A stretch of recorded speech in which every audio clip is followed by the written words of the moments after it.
and industry leaders to explore how AI, digital innovation, sustainability, resilience, and intelligent decision making are shaping the future of supply chains. To present the conference overview, it is my pleasure to invite Dr. G.S. Vijaya, co-convener or FCIII 2026, professor and area chair, Decision Science, Faculty of Management Studies, Jain deemed to be University.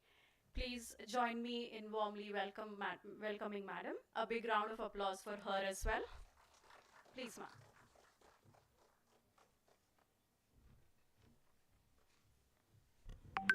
Thank you, ma'am. Namaskara.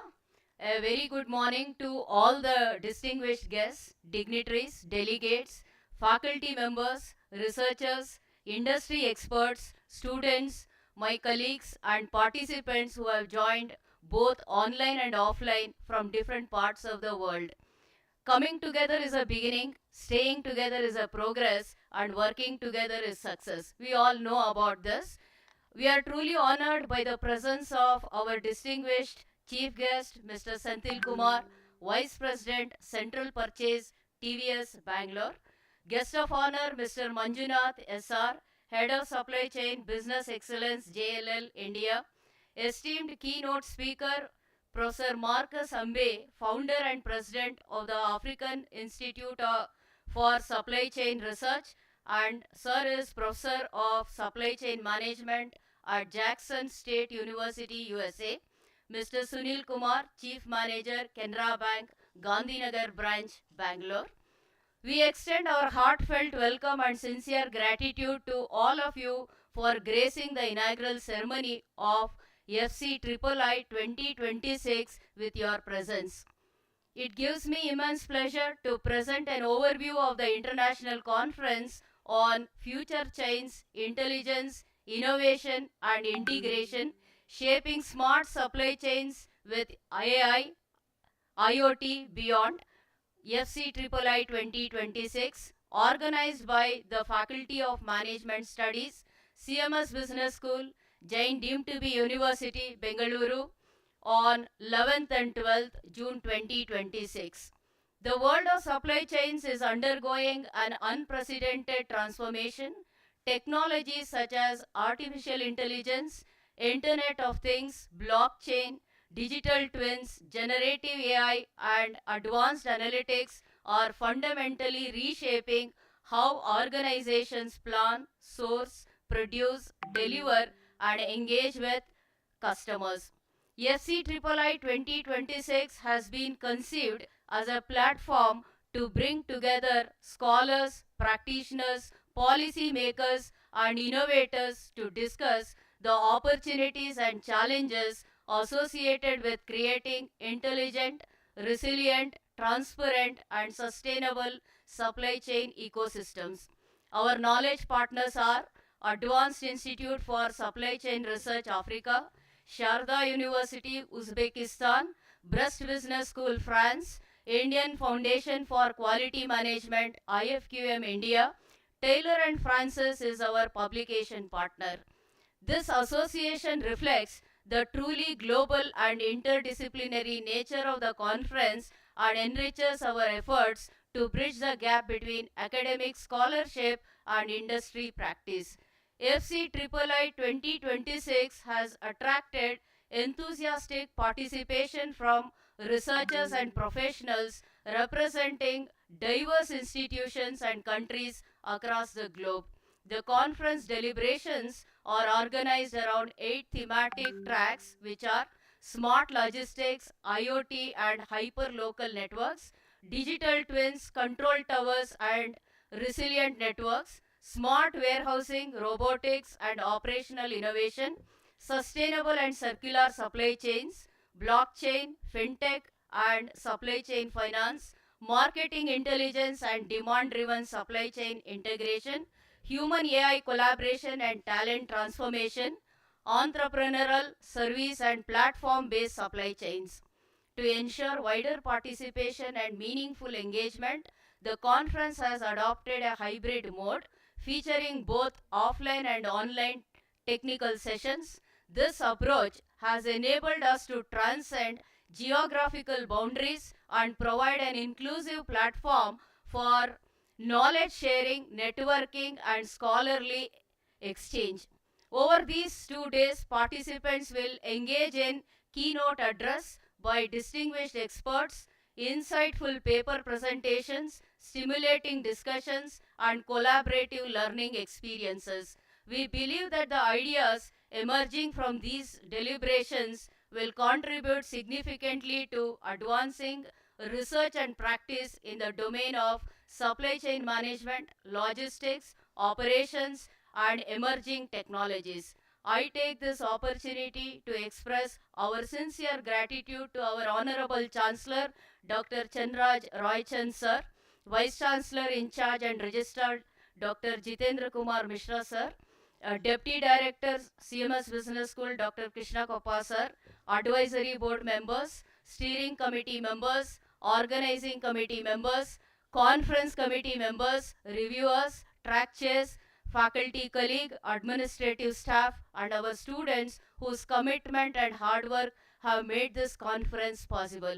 Today, 11th June 2026, we have 2 offline tracks with 2 master classes, 6 online tracks with 6 master classes. Tomorrow, 12th June 2026, we are having 3 offline tracks with 3 master classes, 6 online tracks with 6 master classes. We have total number of participants equal to 219. Our participants are from India, France, Uzbekistan, Oman, UAE, and USA. They belong to both industry and academia. We are formally as we formally commence FCIII 2026, I encourage all participants to actively engage in the sessions, exchange ideas, establish new collaborations, and contribute towards shaping the future of intelligent and integrated supply chains. I wish each one of you a productive, enriching, and memorable conference experience.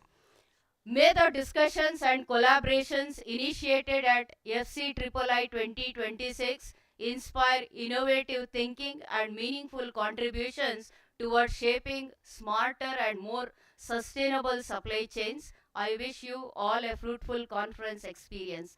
Thank you.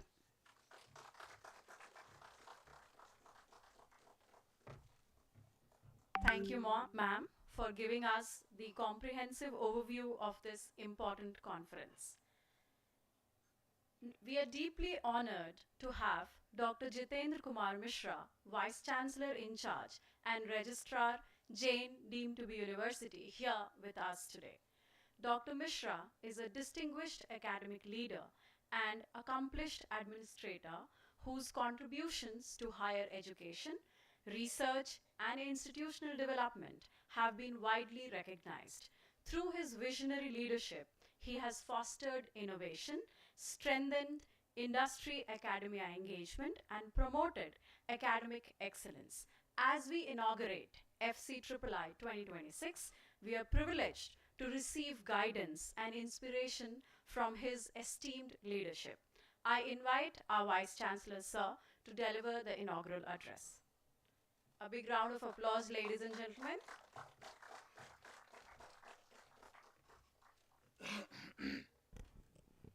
Thank you. Honorable Chancellor Dr. Chanraj Roychand in absentia, the esteemed Chief Guest Mr. S. Senthil Kumar, Vice President Central Purchase, TVS Bangalore. We all have great respect for TVS as a corporate because it put the business in the right perspective where profit is an outcome, not the leading factor. The society and social welfare always come to the first, and it has demonstrated consistently and proven that while we practice ethical business, sustainable ecosystem, we can make profit, sustainable profit, and we can have growth. So we have all the honors, and we are very honored to have you representing TVS with to the Jain team to the university. We are honored to have our distinguished guest of honor, Mr. Manjunath Esad, Head of Supply Chain Business Excellence, JLL India. We are very grateful for your kind presence, and we welcome you to the conference.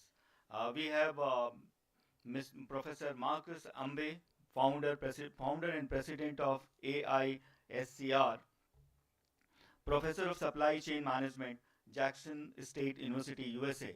Uh, he has joined online. We are very honored to have you, sir, and we are sure that your rich experience from academia and your industry experience both will enrich this conference greatly. Um, we have distinguished scholars.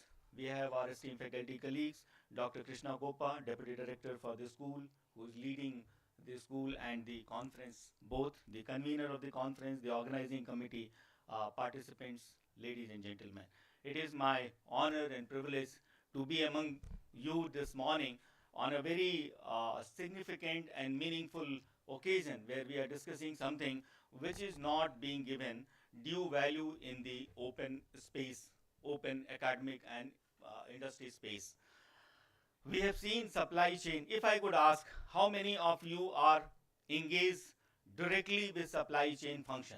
We have our guests, chief guest and guest of honor by default.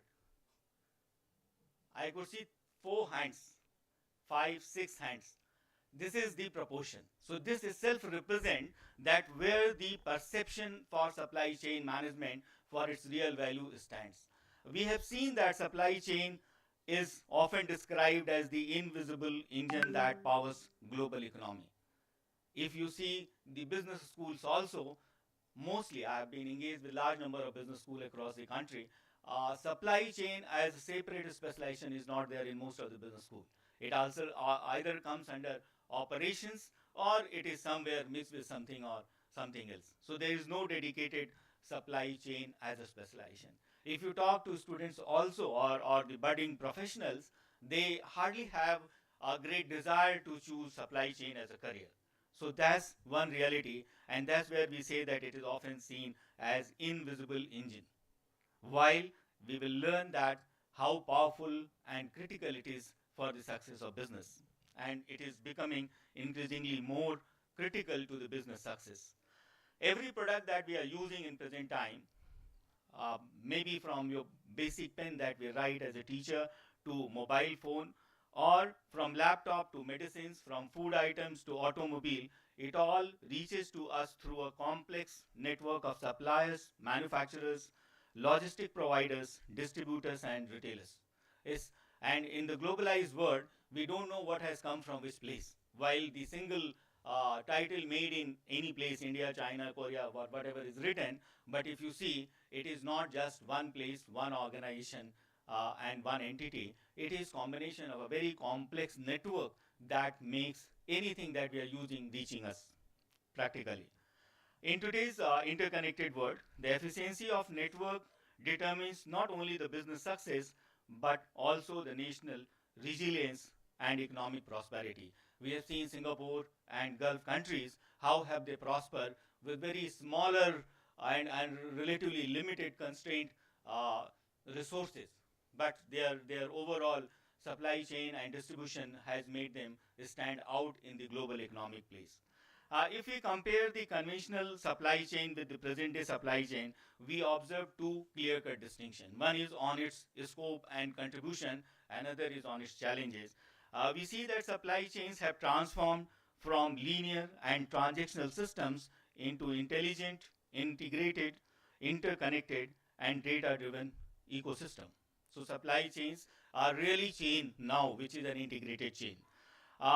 And the organizations that effectively harness digital technologies and are achieving the greater agility, resilience, visibility, and sustainability. So that is the place that supply chain management is having in the success of the business. While we see it is perceived to be invisible force as supporting subsidiary function, we see when it comes to success of the business, it is the central pillar. So that's the perceptual difference, and that's where it is occupying its place. But it's not all about its contribution and its success. It is, while it has acquired this central place, these supply chain are facing unprecedented challenges arising from the geopolitical uncertainties, technological disruptions, climate change, and evolving customer expectation. We'll touch base quickly a few of them. I would like to take you through, as a teacher, I would like to take you through the evolution, like how the background has been, how the supply chain has evolved as a function, where is it now, and how it is shaping going forward.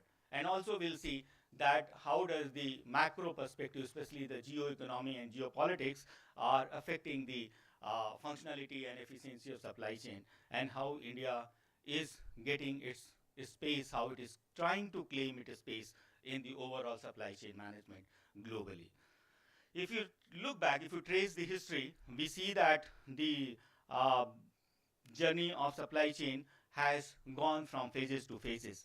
As a first phase, if you look at the period from 1950 to 1970, it was a traditional logistics. Well, where supply chain was all about transporting goods from one place to another, from factory to the customer or distributor. That was all about supply chain management. During this period, organizations primarily focused on transactions and warehousing. Supply chain functions operated in silos, and objective was simple: move products from factories to the market at the lowest possible cost. Information flow was limited. Inventories were high because you didn't know how to manage, so you always keep a cushion.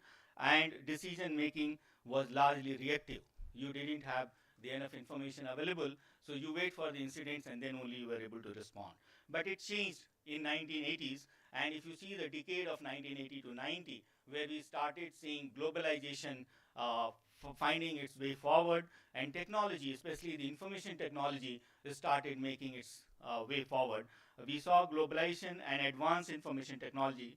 Um, Organizations began integrating procurement, manufacturing, distribution, and customer services. So, what was very limited, constrained, disconnected system of distribution, which was largely the logistics, which was being considered as supply chain, became relatively connected and integrated system.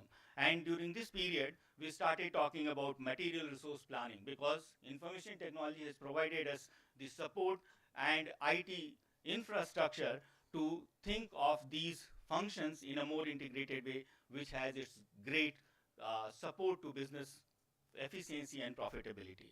We also talked about enterprise resource planning, just in time, total quality management, and these became the new attributes and new characteristics of the supply chain management. So from very disintegrated transportation facility, if we could say as logistics, we got a chain where technology was having the connecting thread.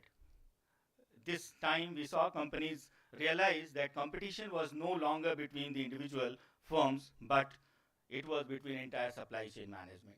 And those companies which could build the efficient and integrated supply chain management made their way forward. We were talking in the morning, Maruti. Maruti in India has built unbeatable supply chain, which is unbeatable, which is a case. So that was the second phase that we saw. In the third phase, we saw as the technology further advanced and we got newer technology in terms of IoT and AI and all, and also globalization reached to a greater maturity where we found a more connected world. We started talking of global village. We saw the global supply network become the reality. So from supply chain, it became to network. So we started with dysfunctional, disintegrated, fractured functionality of supply chain to an integrated system, and now it became a network. As it advanced to 2000, and we can see 2000 to 2015, this period was very significant in the evolution of supply chains. We saw that emergence of global sourcing transformed supply chains into a vast international networks. Manufacturing shifted across continents to optimize costs and capabilities. Countries became specialized nodes in the global value chain. That is where we saw capital and manufacturing facilities started shifting to various locations where it was making better sense in terms of cost and transportation. We also saw that even the smaller countries specialized in certain functionalities, and the network facilitated it all to become one single manufacturing chain. And this era, we started talking about outsourcing. We all are parts. Most of us have witnessed it very evidently. Offshoring, lean manufacturing, vendor managed inventory, and strategic suppliers partnership. So these are the facts in which we have grown, and we have seen that how the supply chain became more of a global network where different points have their own strength and all together was contributing to the business success. Final phase that we are here in, which is the digital supply chain era, 2015 to date, we are facing, it is largely driven by the digital technologies. And we see that the digital revolution has fundamentally changed the supply chain operations. And today, technologies like artificial intelligence, machine learning, Internet of Things, blockchain, robotics, cloud computing, big data analytics, all are driving supply chain in a very robust, flawless, and free from human intervention function. Professor Popa was sharing that how did he find that such a complex function was flawlessly being handled without human intervention. That's a reality. And in this phase, because these digital technologies are not only providing you the decision directions, they are capturing huge data at every point. And these data are becoming big data which are supporting the decisions. So on one hand, we are able to capture large amount of data, process large amount of data, and on the other hand, we are able to train the machines through machine learning and all. Both together are making itself, evolving itself as independent automated system where the agentic AI that we will touch base are going to be the future, where the entire supply chain will work without human, but as good or even better than what it works with human, where everything is data based, where everything is controlled by the machine, and where artificial intelligence will drive the supply chains to the best accuracy. We see that supply chains are no longer merely the physical networks, they are intelligent digital ecosystems capable of sensing, learning, and adapting. That's what AI and machine learning are facilitating in the supply chain management. If we see the current practices, some of the current practices, how these technologies are making the overall supply chain different in all sense. Different in all sense means from the point of managing accurately, from the point of managing efficiently and reducing the cost and enhancing profitability. We see the current technologies are providing end-to-end visibility. The organizations are able to use IoT and AI, machine learning to ensure RFID, to ensure complete tracking of the inventory levels, shipping locations, supplier performance, demand functions, and thus this complete visibility from end to end. And we all are using, if you have a consignment, you get a link and you can track how your consignment is moving. This visibility is reducing the risk to great extent. It is providing certainty and confidence. So this is one thing we are saying at present, which is very much prevalent, that is end-to-end visibility, which is providing greater confidence, more control, and more certain delivery and transportation.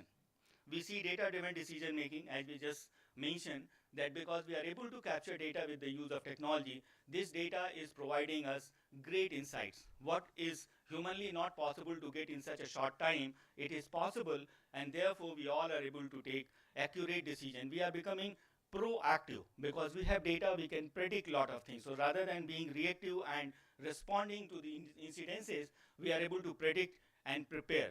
And that is providing a very different age to supply chain management.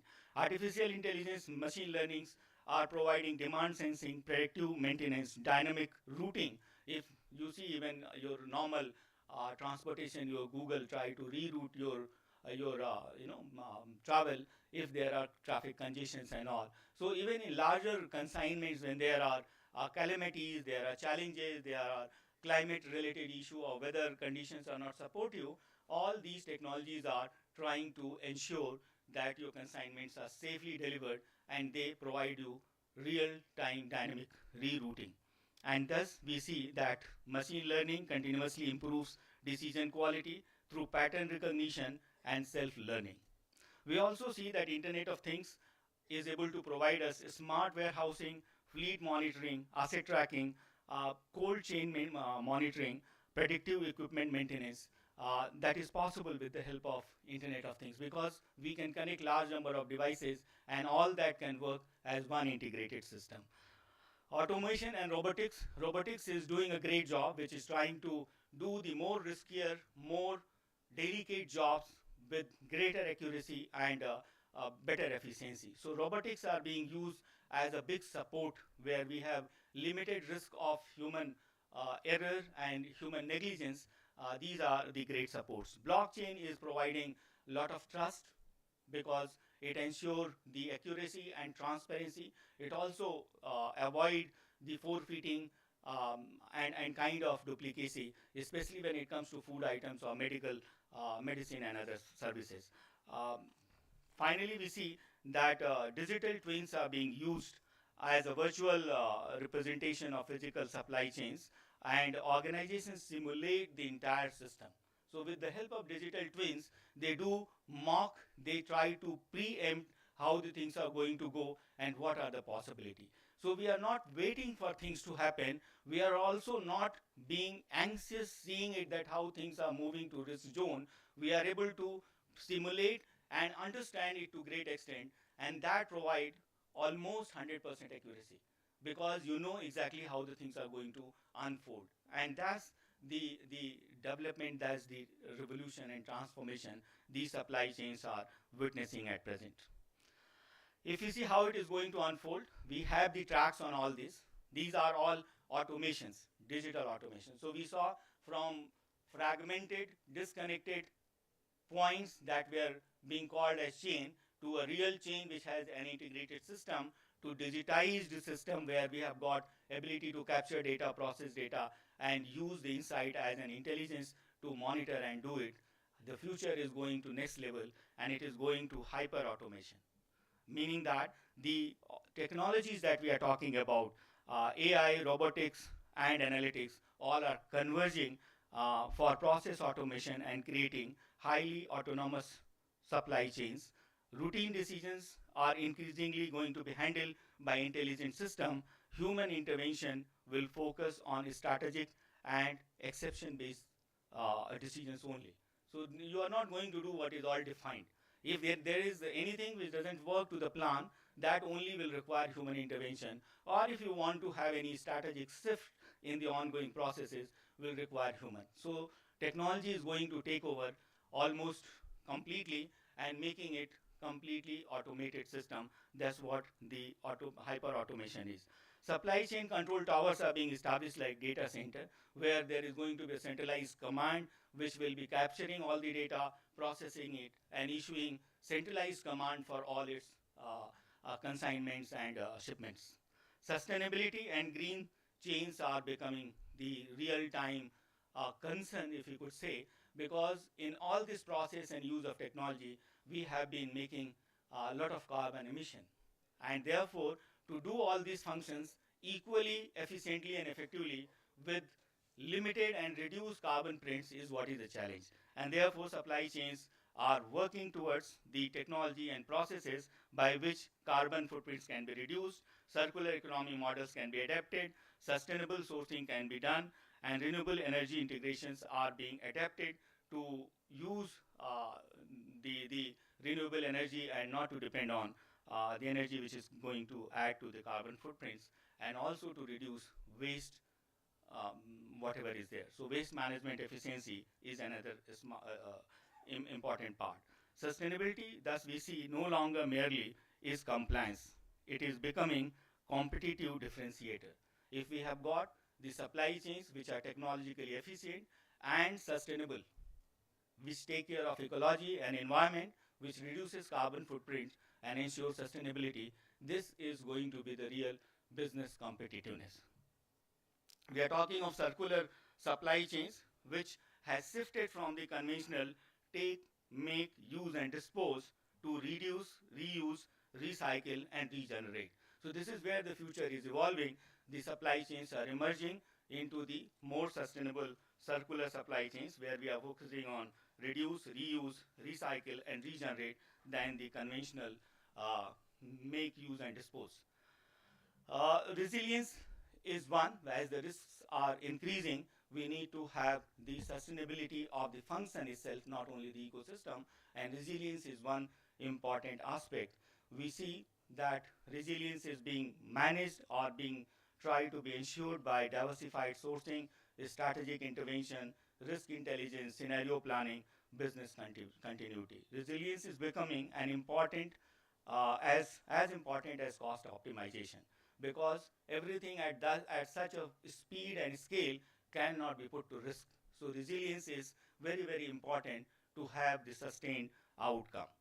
Customer-centric supply chains are another important aspect where customers are going to be the centerpiece, and we are trying to make the supply chain more customized, more personalized, where the deliveries are faster, they are real time, there is a real time tracking, customized products are being made, seamless services are being provided, and we are experiencing and enjoying services like Blinkit and Porter, which are the smaller miniature form, but this is happening at the industry scale also. Artificial intelligence driven ecosystem, we are seeing that it is trying to make everything proactive by forecasting and predicting all the various functions. So this is how we see supply chain is shaping and moving forward to future. If we see an entire process, this was more a macro perspective where we talked about organization centered or organization driven functions, where organizations are doing their job greatly. But it is not completely in the control of organizations.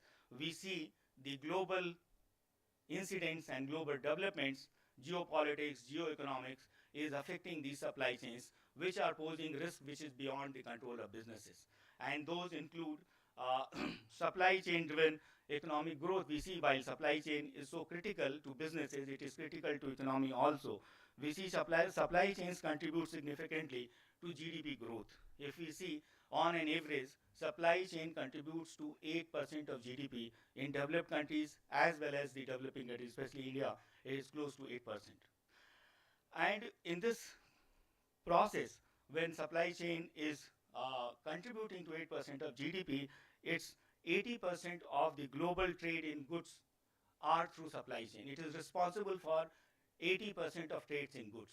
So that defines the global significance of supply chain. If your supply chains are at risk, and we have witnessed it in COVID, that how it posed threat to not only organizations, but the entire process of consumption. Our lives were at stake. Lives were at stake because we were not getting the critical supplies, even the gowns and medicines and vaccines, they were all not easily available because of the disruption in supply chain. When we talk of employment, we see around 25% of employment come through supply chain. So supply chain is such a critical function at macro level also for the nation's growth, and therefore it not only provides competitiveness to business, but it also provide growth and prosperity to nation. If we see the major disruptions that we have witnessed recently, one is from COVID-19 pandemic, where organizations experience factories being shutting down, transportation's bottlenecks, labor shortage, semiconductor shortage, medical supplies disruptions. This all has been making a demonstration that while we are celebrating the evolution and expansion of supply chain with unparalleled efficiency and profitability, it has its own vulnerability. So while we are discussing and deliberating in the conference the developments and building an efficient system, we must touch base upon these risk areas, these gray areas, which are like black hole, and they pose a great threat. And that cushioning for that will provide us resilience. So we may include in our discussion and debate these areas. We have seen that geopolitics, such as Ukraine-Russia war or Iran-Israel war, has made us taste that how these disruptions can halt the supply chain or make the supply chain constrained completely. So that is another aspect where we are talking of China plus one strategy. We are talking of distributed centers for supply chain, and here we will quickly see India has a great place. So while we discuss all the technology and R&D related issues, we may also touch base how India can have its spot, what can India gain from these emerging trends and dimensions, where India can work upon and what can be the insight for India. That will be good contribution of this conference. We see climate change and the other environment related aspects which are significant and which are posing threat. We see that 1% increase in temperature reduces almost 3% productivity. That's a common thumb rule. Here we see that if you don't control the ecosystem, if you don't manage the ecology, all our advancement of technology and efficiency will get neutralized, and which is very, very critical.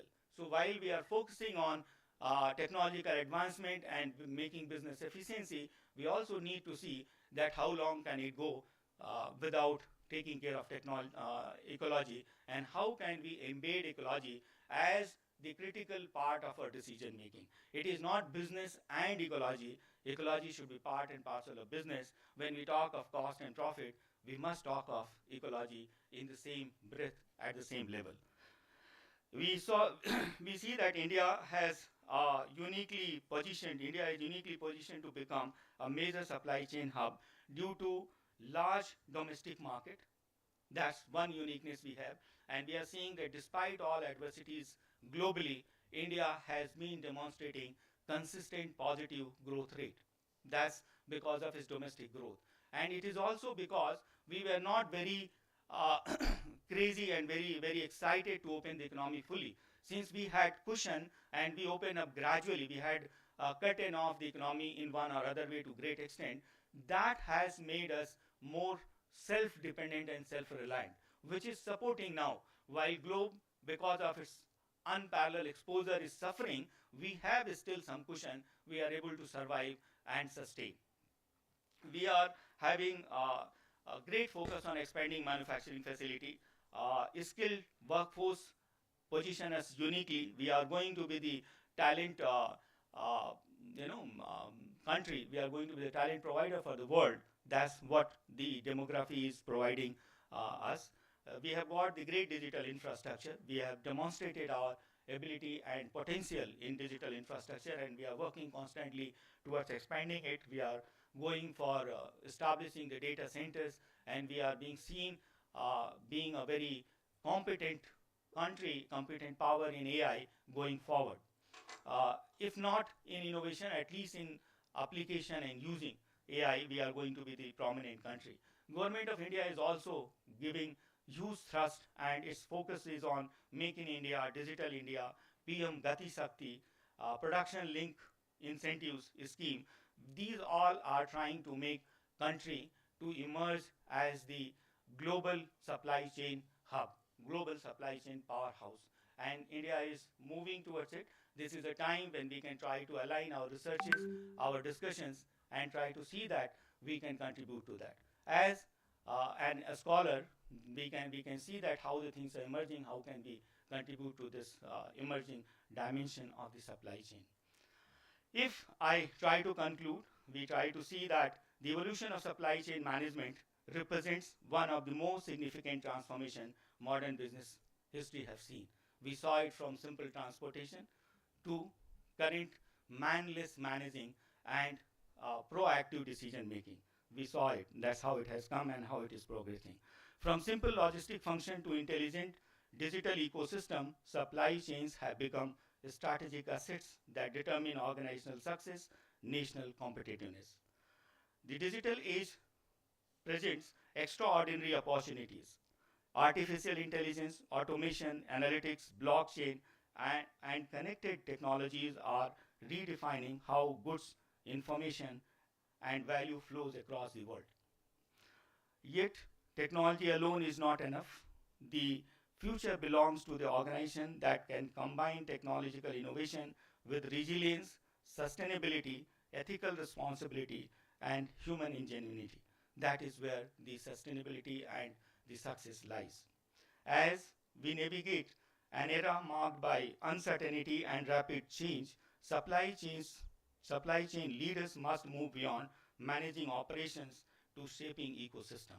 So we need not confine to function only, we need to have a larger picture in mind.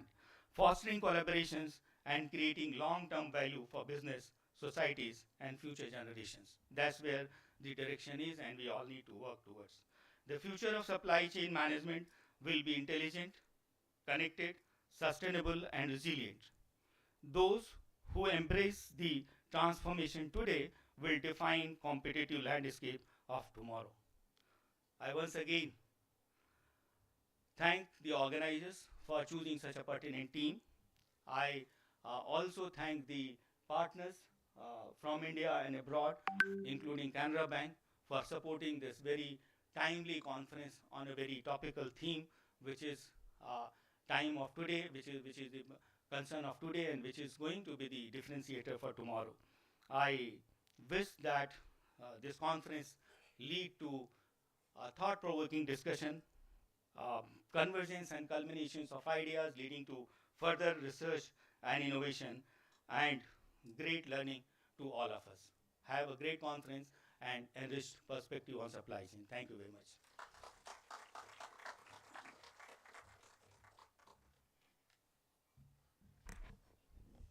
Thank you, sir, for your visionary address. Our chief guest for today, Mr. S. Senthil Kumar, Vice President, Central Purchase TVS Bengaluru, is an accomplished industry leader whose career exemplifies excellence in procurement, strategic sourcing, and supply chain leadership.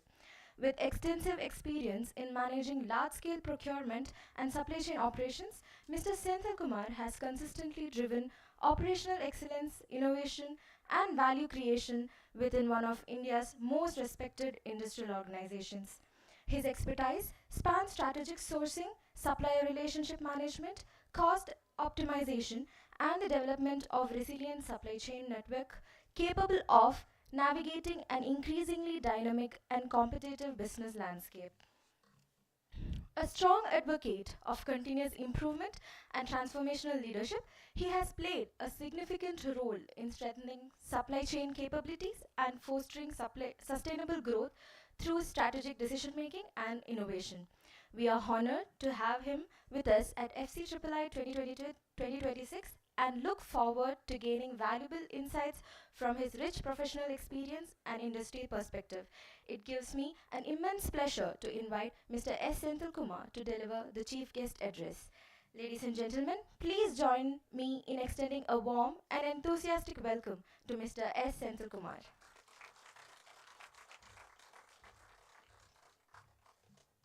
Thank you.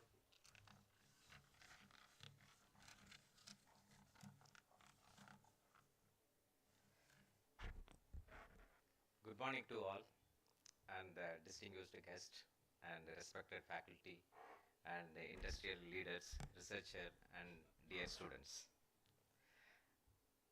And before I come over here, okay, I thought, okay, let me add some value about what is that we are doing on the supply chain. After I listening from Dr. Jijendra Kumar, then Mishra, then he is able to talk about what everything we are doing. That's one of the things. That's one of the things is because you made our my speech very simplified, because I did not brought any presentation or anything, because let me take through the what we are exactly is doing in this changing era, what is happening today, number one.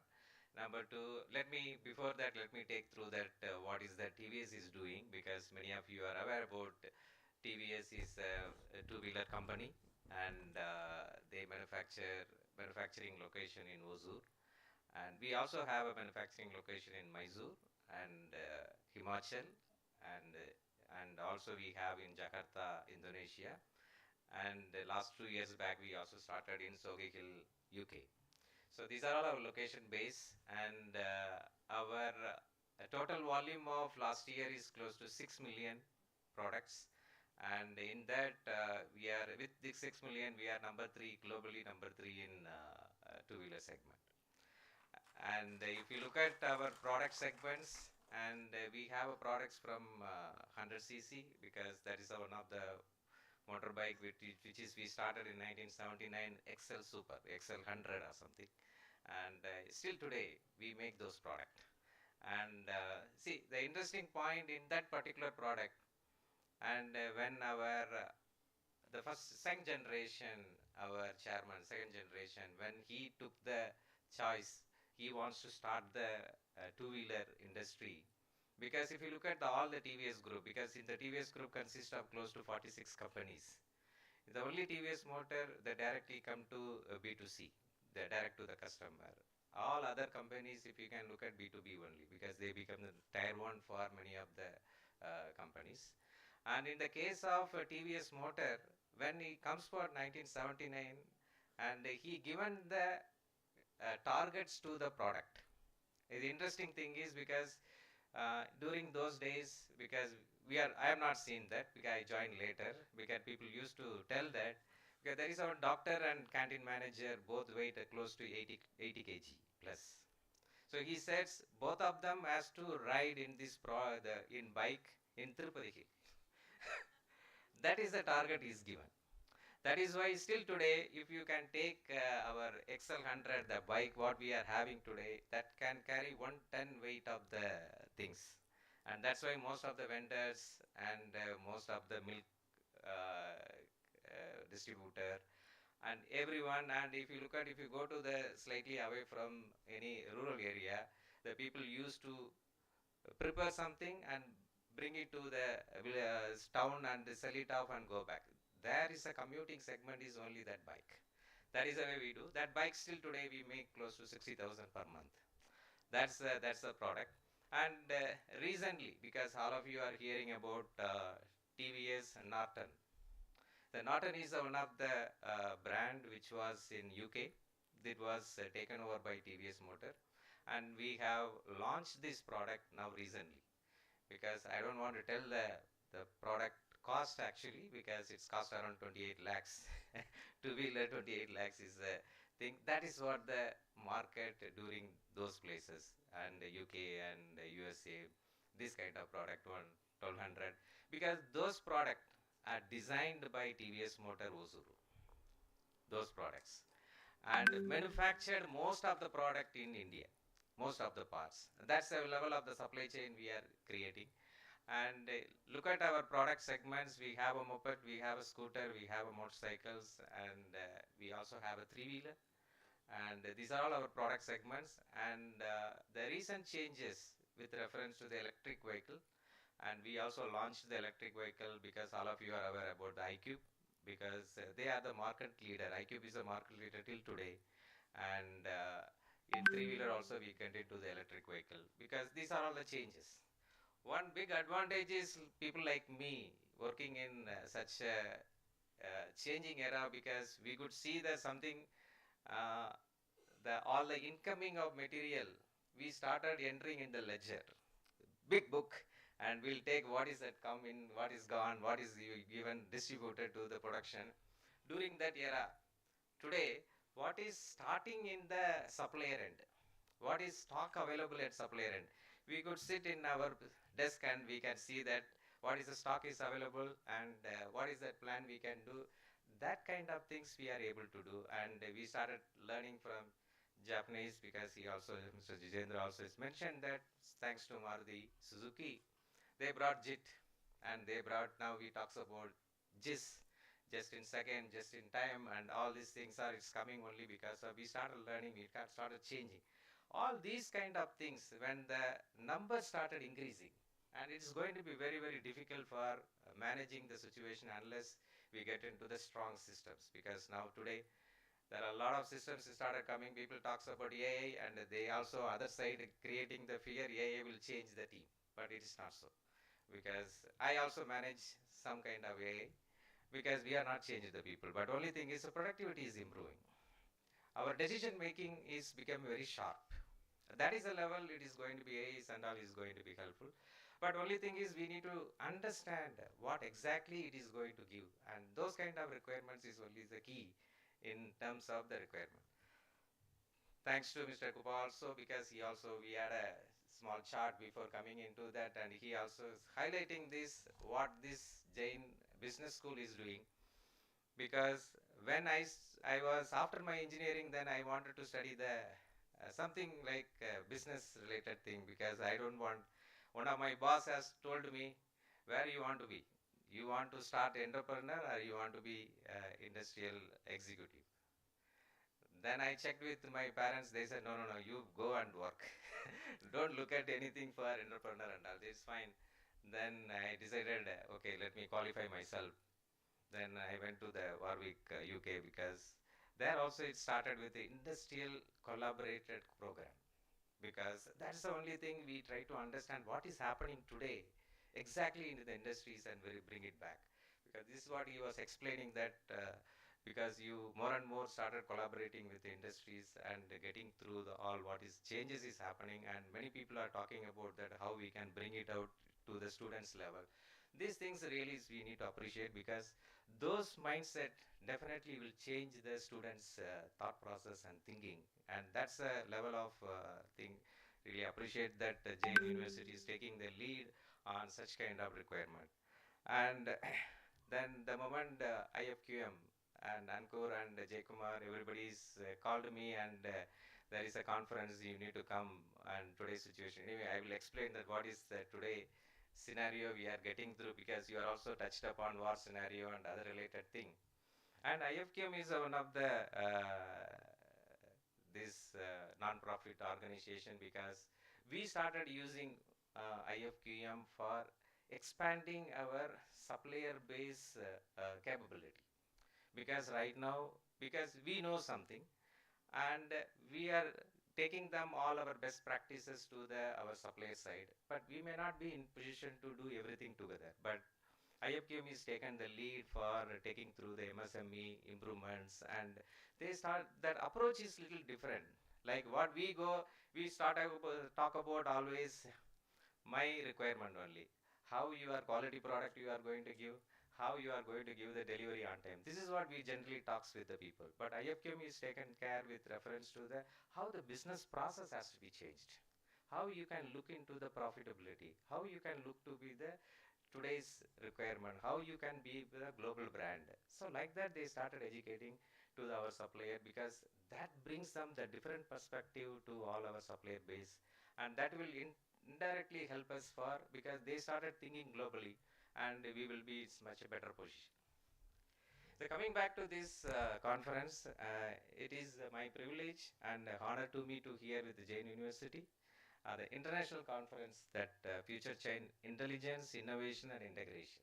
This is one of the best theme what I have gone through recently, and I would like to thank the organization and IFQM team for inviting me for the part of meaningful the future ready platform.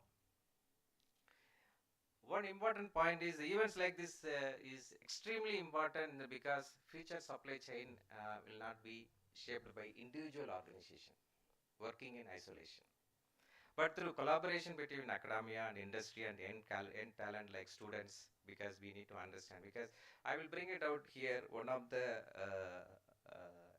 things what we are recently 8 years back we are done, and this is from IIT Mumbai, when we were talking to the IIT Mumbai professor and students about the all our IC engine is getting changed to the electronic injection. When it is a such situation changeover, when we were talking to those people, because many IIT we were closely associated and working with them, and this is what the requirement by the government of India. What is that you can do? And the professor and students that brought the intelligence system, ignition system, they brought it to one suitcase. And this is the system, it will work for your motorcycle. This is what they told. I said, how do we fix this suitcase into the motorcycle? Then I said, no, no, no, this is a concept we are bringing out, and we can work out what we can do in this particular thing. And they were evolved, because 2016, they started the product, innovative product, which is, I can say in Honda Japan, was developed during that period, and they developed with the sensor, and these people are developed without sensor. The sensors and all, they made it in such a way, because it's all the mathematical modeling they are done, and the sensors are made through the software program, and a lot of data has been collected. And with that, that particular integrator started generated. If you can see all our scooters and everything, one touch, it will start.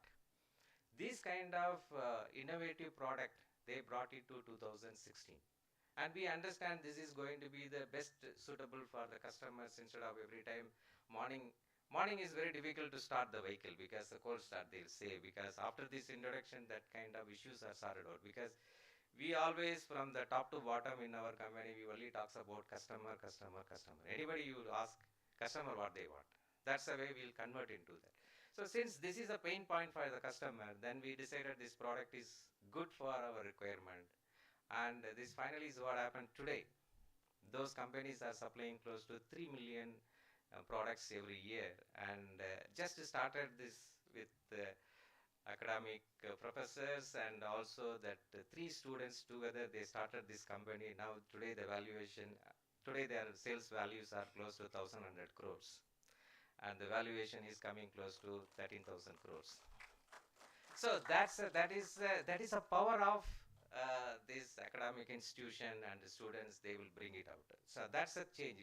Same thing, yes, it is available in Japan. We can bring out such kind of technology.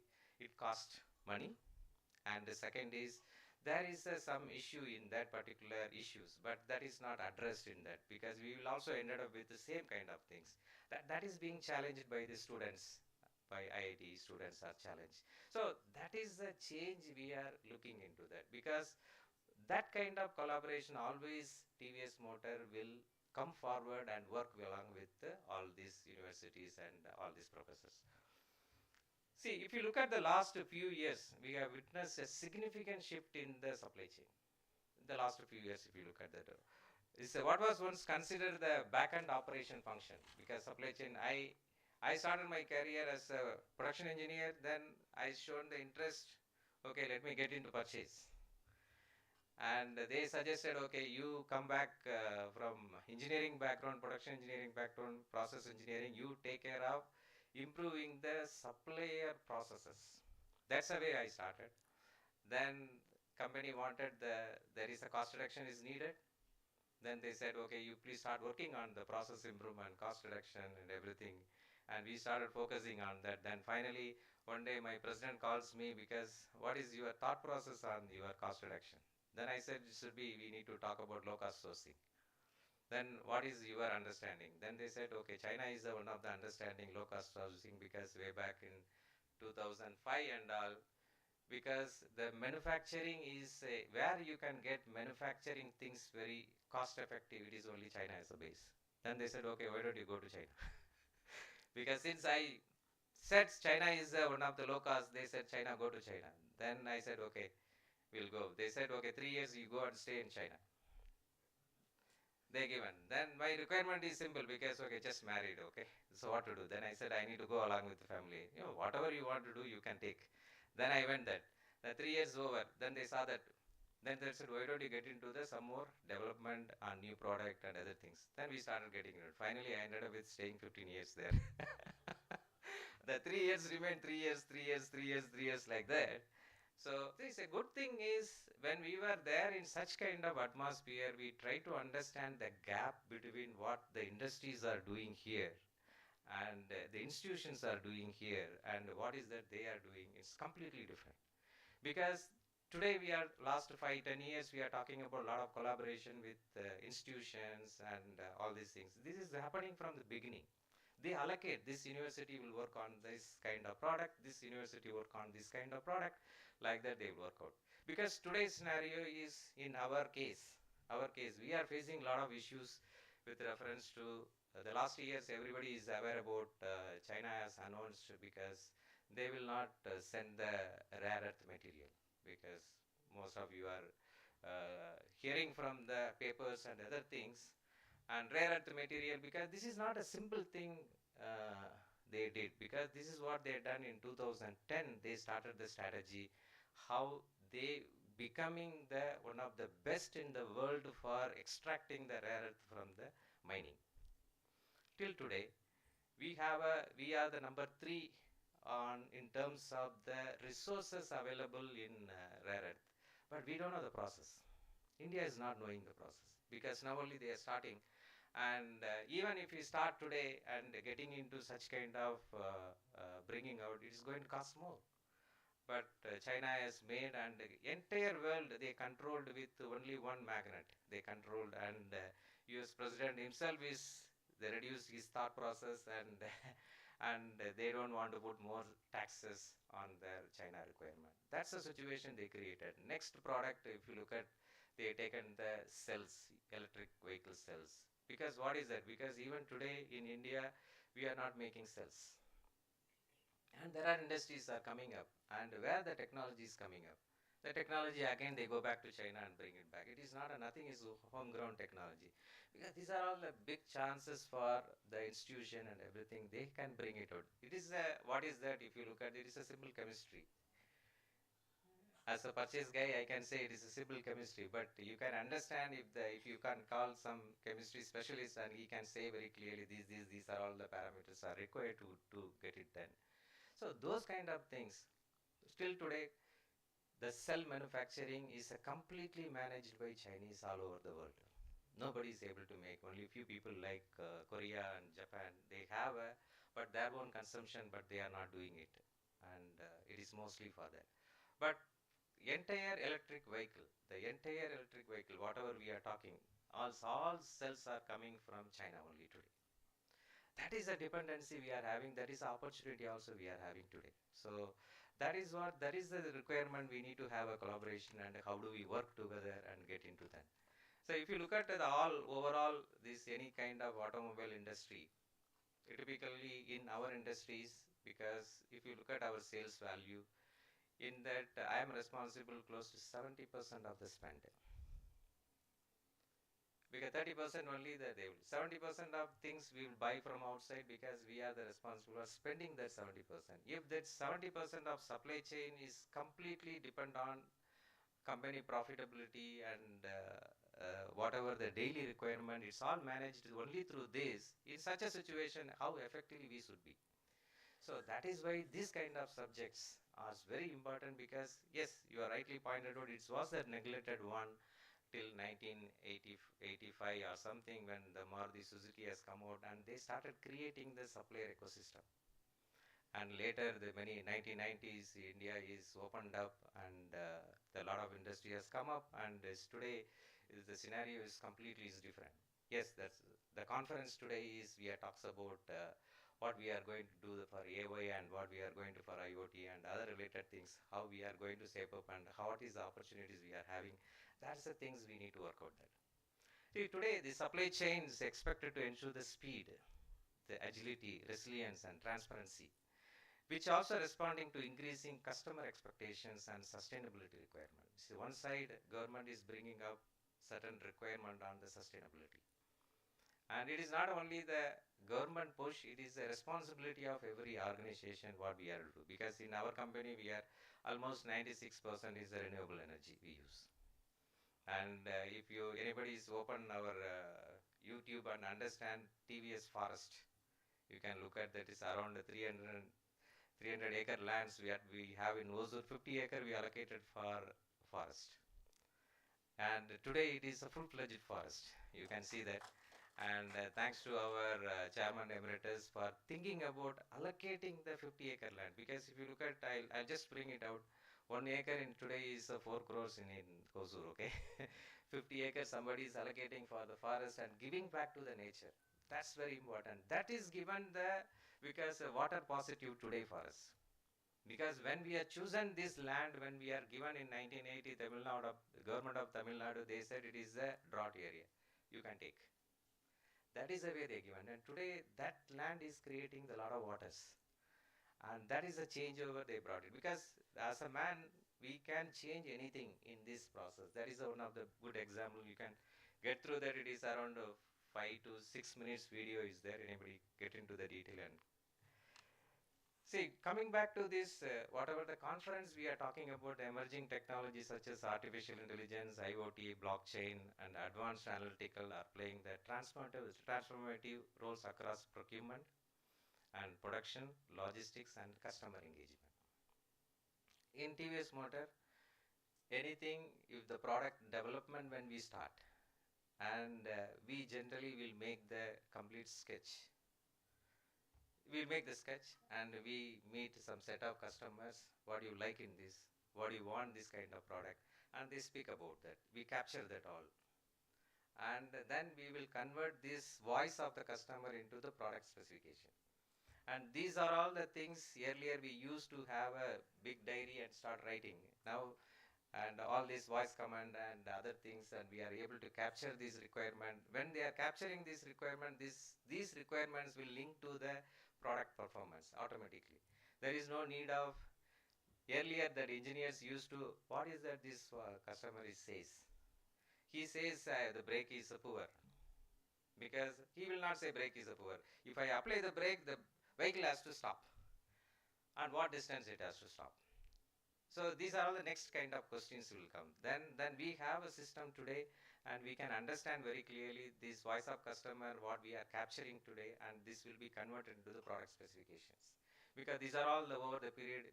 This all happens through all the digital solutions what we have, and we can finally will come out. These are all the requirement for the customers, and we knows that what is that today is available with market. They call it as must be quality in the sense, because these are all the must. When we are getting into the market, you are going to compete with somebody like Honda and somebody like Harley Davidson, Triumph, and everybody has come today. And what we need to do is what is they are giving today. That is a must be quality, because when you are taking your product, you have to give. And next to what else you can give. So those pain point of the customer, it is being converted into the product requirement. Then we call it as attractive quality. Any new product development, it happens through must be quality and attractive quality. And these things, when in 10 years back we were doing and sitting together and working with them, all the team are discussing. Nowadays, the moment they capture the voice of customers, and we can bring it out the specifications, what is the vehicle should be. So that's the way the digital solutions we brought up, and they are able to link many things towards that. So those kind of requirement is all possible, and the time reduction and everything is possible only through what we are conference is going to talk about that. And one important point is technology itself does not create transformation.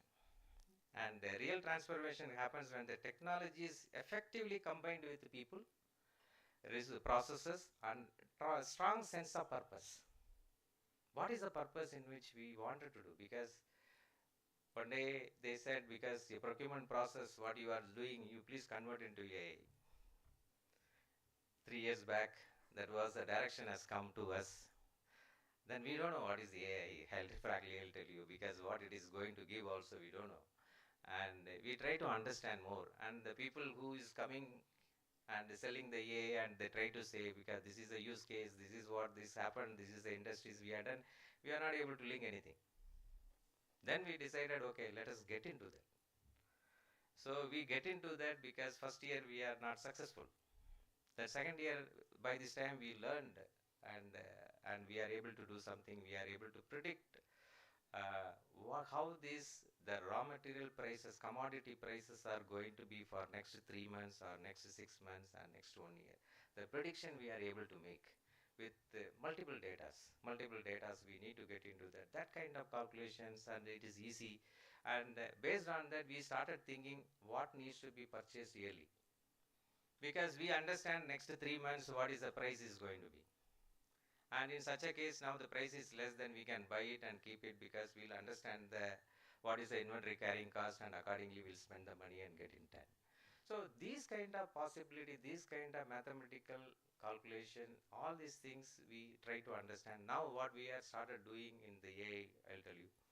Because any new parts we are going to develop, and any engineers who joins today, he can send the RFQ to the supplier. He can open the website and see this particular part. For example, it is a wheel I want to develop for new product. And it will show very clearly, because today you are buying 4 different suppliers, and 4 different suppliers last 1 year performances are like this.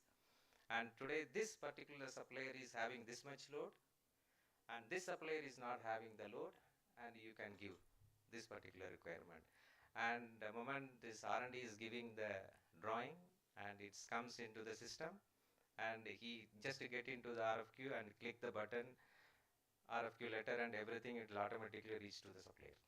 So it happens in half an hour time.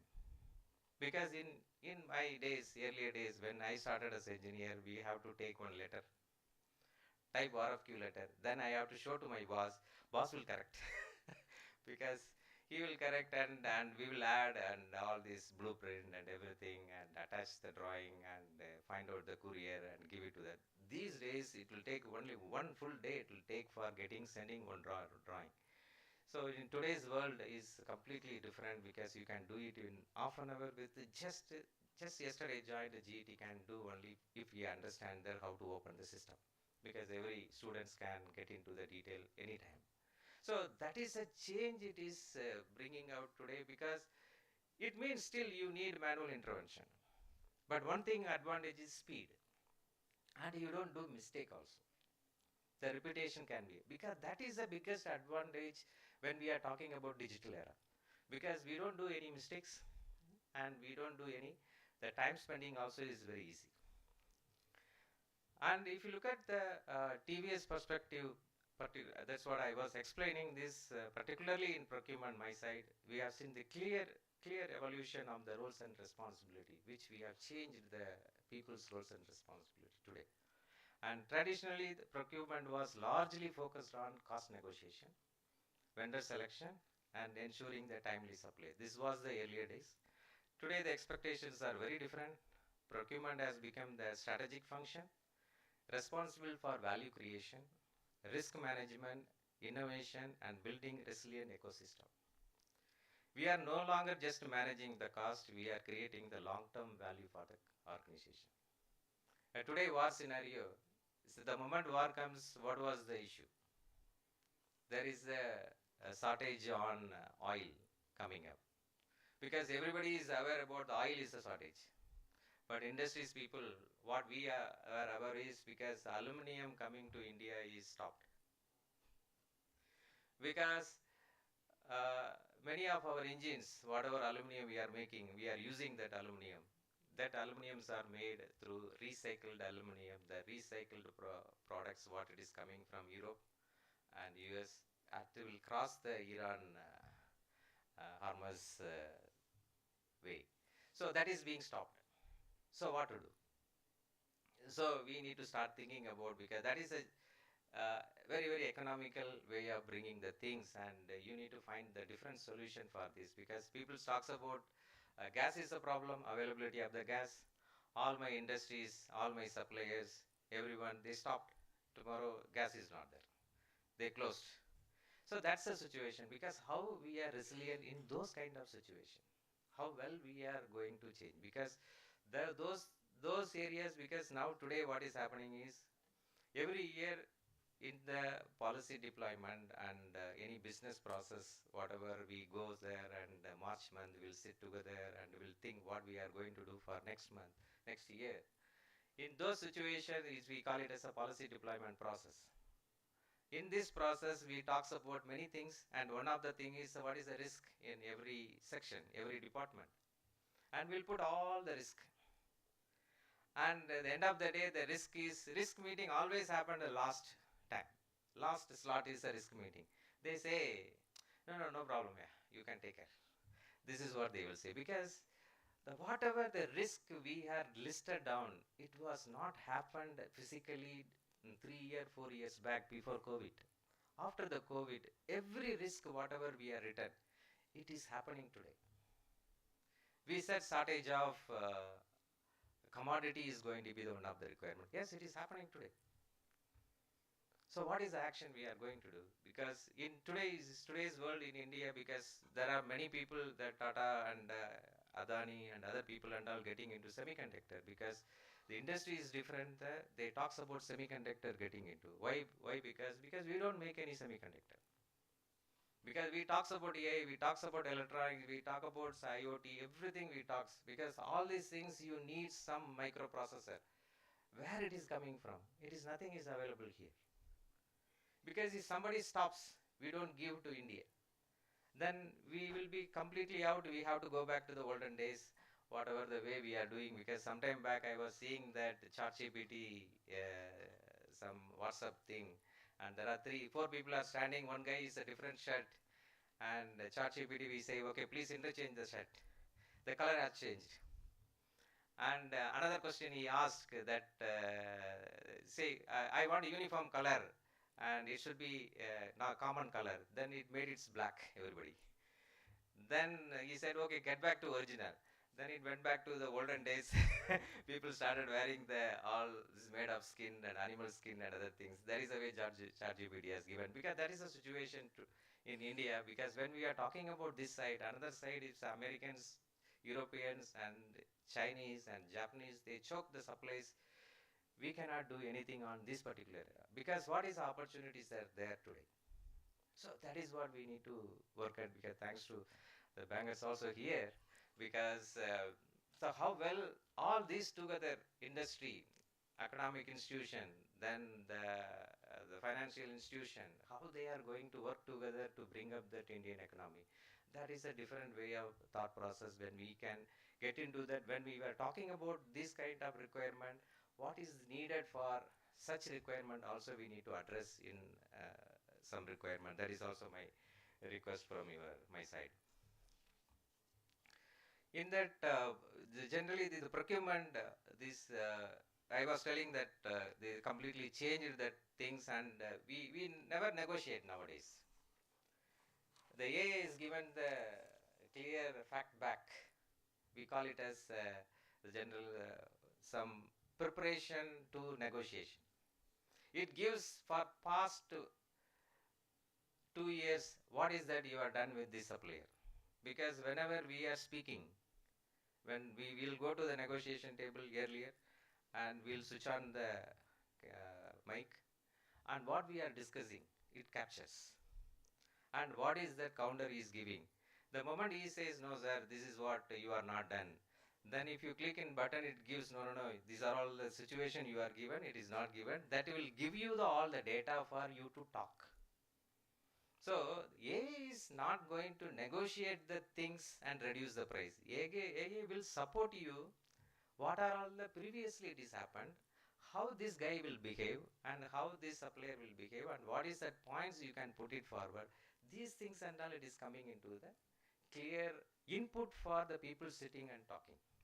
So negotiation, they say, generally we'll say negotiation, who is the best experienced person who spend in purchase for almost 10 to 15 years, we'll call, hey, Kana, you can do the negotiation. Nowadays, not like that. Everyone is responsible for their own spend, and they will do the negotiation with reference to this kind of inputs. So AA create the fact pack. Fact pack is what was happened earlier. Those kind of situation will be handed over to you, because all these data are we need to feed. Because that one of the advantages, because going forward, I'll tell you, with the industries are taking all the experience, all our experience, all these things are converted into the database.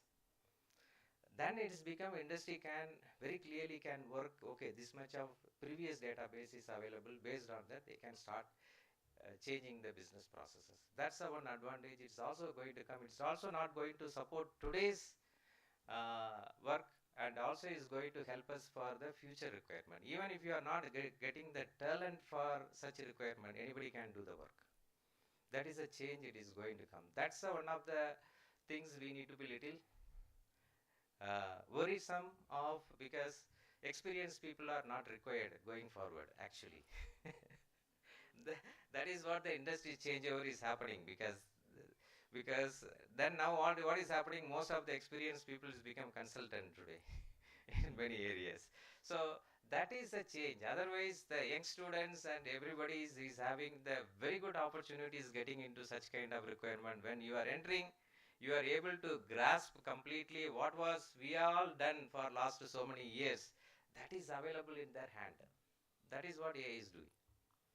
And that is what this blockchain and IoT and other things and all it is giving. Because IoT, if you look at that IoT, because we are able to predict very clearly when this machine is going to stop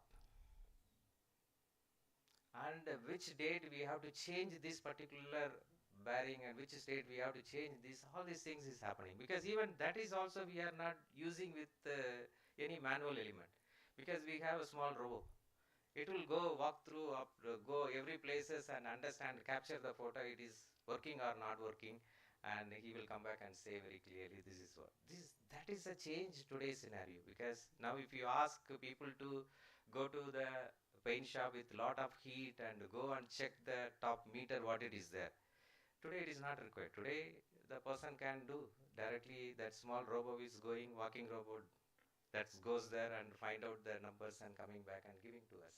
That is a change is there, because that became the accuracy, the way in which the accurate data you can start collecting with reference to this kind of requirement. Another important beliefs what we are doing is that we firmly believe the strength of our supply chain is depends on the strength of our supplier ecosystem, because we learn a lot, we can spend money. Because if you get into AI, because it talks about, people talks about one module is 15 crores per year. That is a value they talk, because we can spend, but how these suppliers are going to be. So that's why, because what we were started working with the supplier is, we never treat, for last 5 years, we don't treat supplier as our transactional partner. We never get into that. We engage them as a long-term collaborator. What is that they can do? And we invest time and effort in developing their capability. And especially among MSME, thanks to IFQM, they are taking the lead, because the number of suppliers are more, because we operate with Tier 1 itself, we operate with 350 suppliers. And if you look at the Tier 2, it is going close to around 15,000 people, 15,000 engagements we are having. And the 15,000 engagement, even if I decides to spend some 1 hour also, because year is not sufficient for meeting them. So those kind of requirement, yes, we educate our Tier 1, Tier 1 will educate their Tier 1, and those kind of requirement IFQM is taking the great lead, and I think close to some 18 suppliers right now enrolled, and we are also bringing out, our target is this year we need to make 100 suppliers has to enroll with IFQM, because what is our best practices, we are start moving into that. In many of our cases, our team work closely with the suppliers, even at the shop floor, and to help them to adopt best practices and reduce inefficiency. This approach not only improve the cost competitiveness, but also build the trust and long-term resilience across the supply network. It aligns with the broader objectives of strengthening the industrial ecosystem and making them globally competitive, because we not only looking for the supplier has to be with only us, because they have to think their vision should be in globally, is then they can bring out all the new kind of requirement.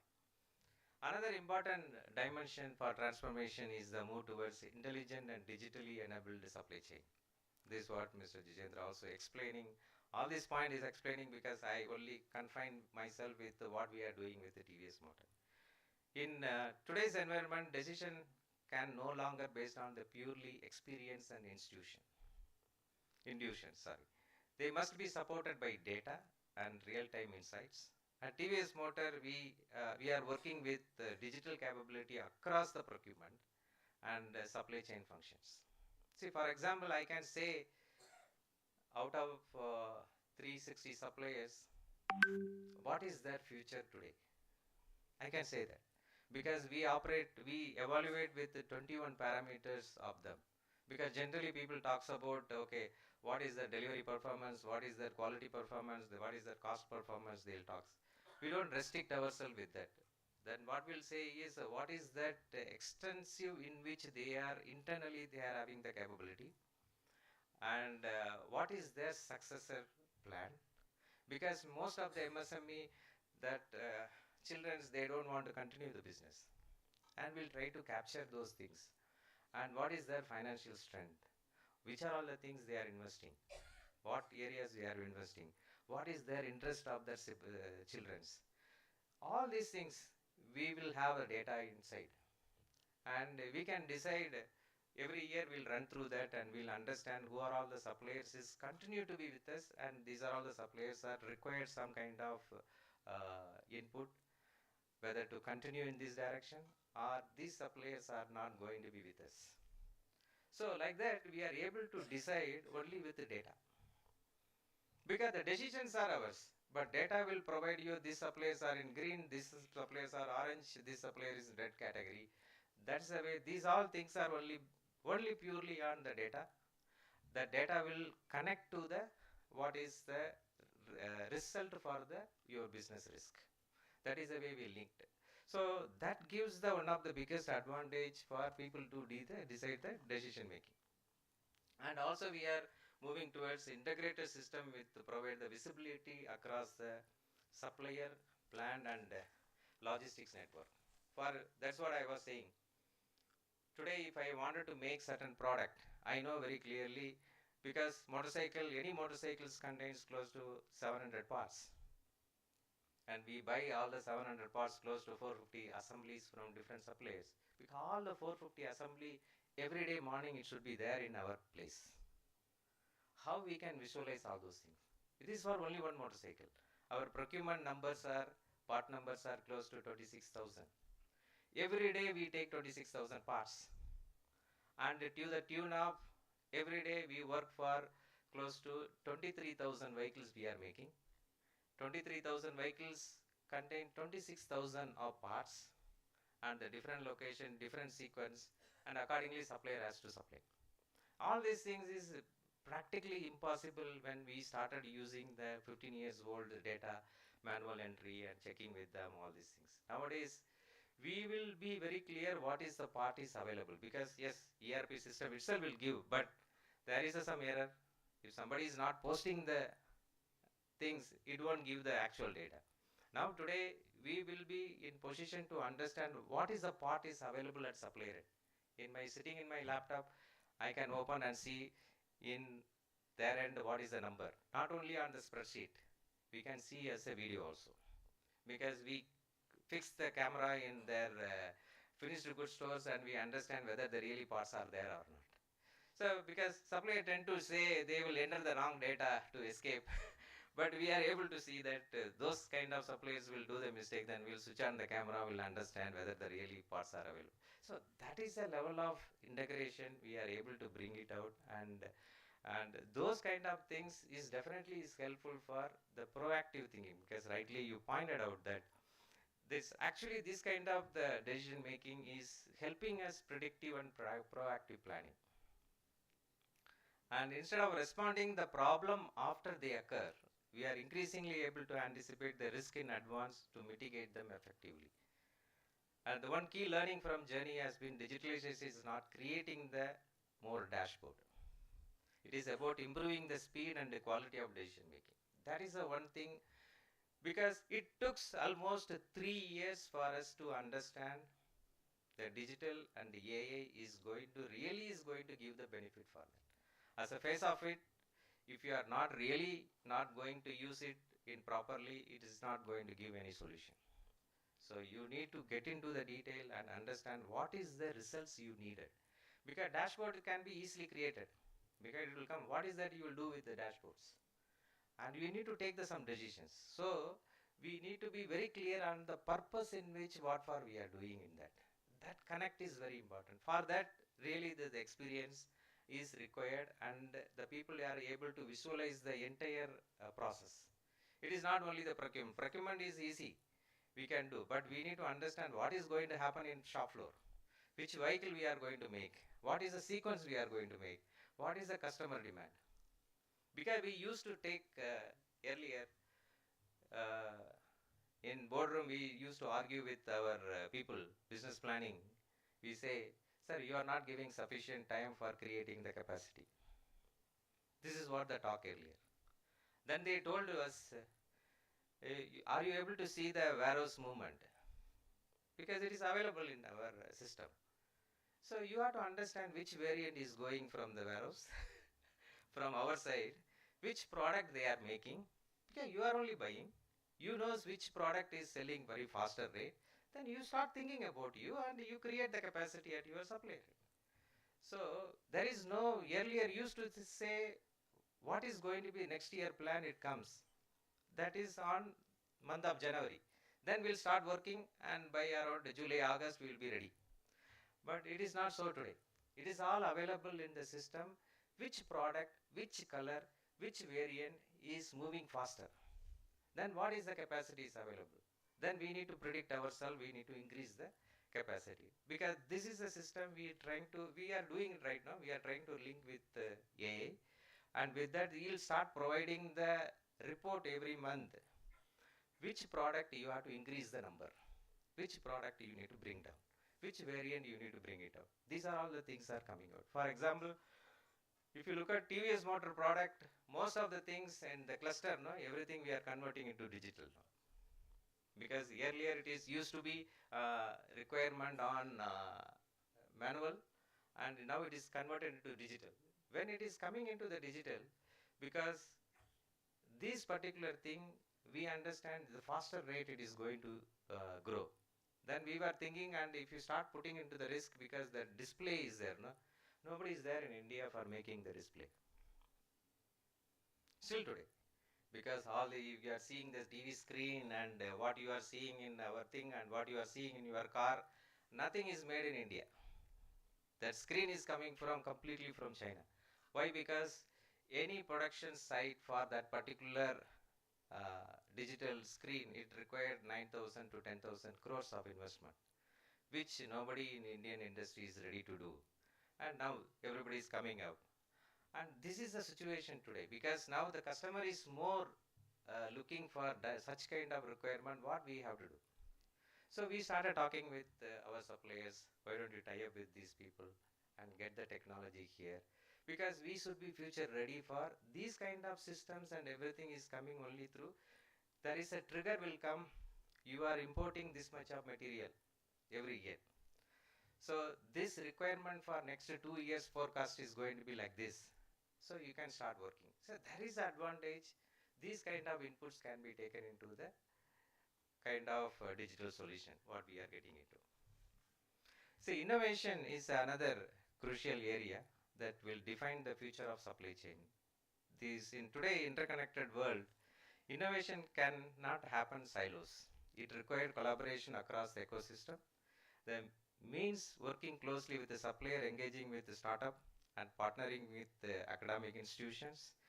And platform like this kind of conference are extremely valuable for, because they bring together diverse perspective and creates opportunities for co-creation. Because one of the major thing is, because somebody spark some thought process, then some industrials visitors and academic, those people, they try to understand this particular student, something is talking about that. This particular person is something they can interconnect.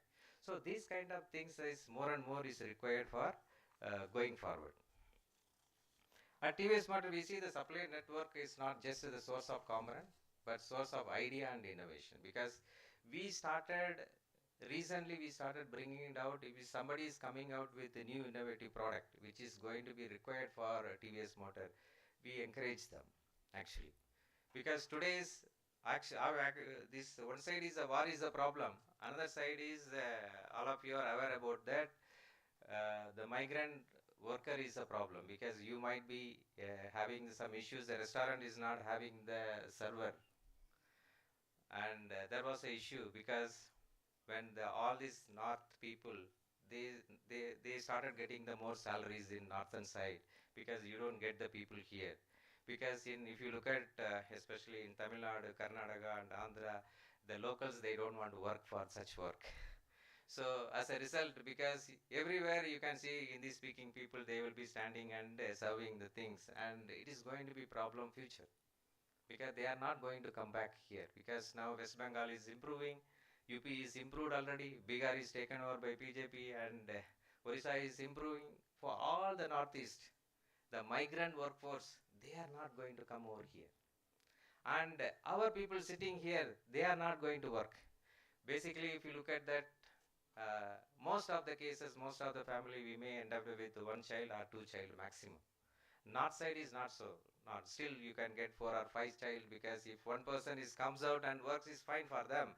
But in our case, one child, oh, we have to put them on the education and get into that proper arrangements, because they don't want to work for hardship. In such a situation, what is the necessity today? So we need to get into automation, because it's a major drive we are taken up after understanding this today's scenario. Because last March, April, we had a big issue, because when the Ramzan was the festival, and subsequently election happened, and election is become SAR requirement, and citizenship is a problem for West Bengal. Nobody turned up for almost 6 weeks. 6 weeks, nothing has happened in Hosur. In our case, because most of our suppliers use the migrant workers. So now what we are taken up urgently, okay, how do we convert all the process into automation? That's the point, the robotics and all, you have spoken about that. And the robotic nowadays, earlier is what is happening, because robotic is some critical area, because another area will talks about manual is sufficient.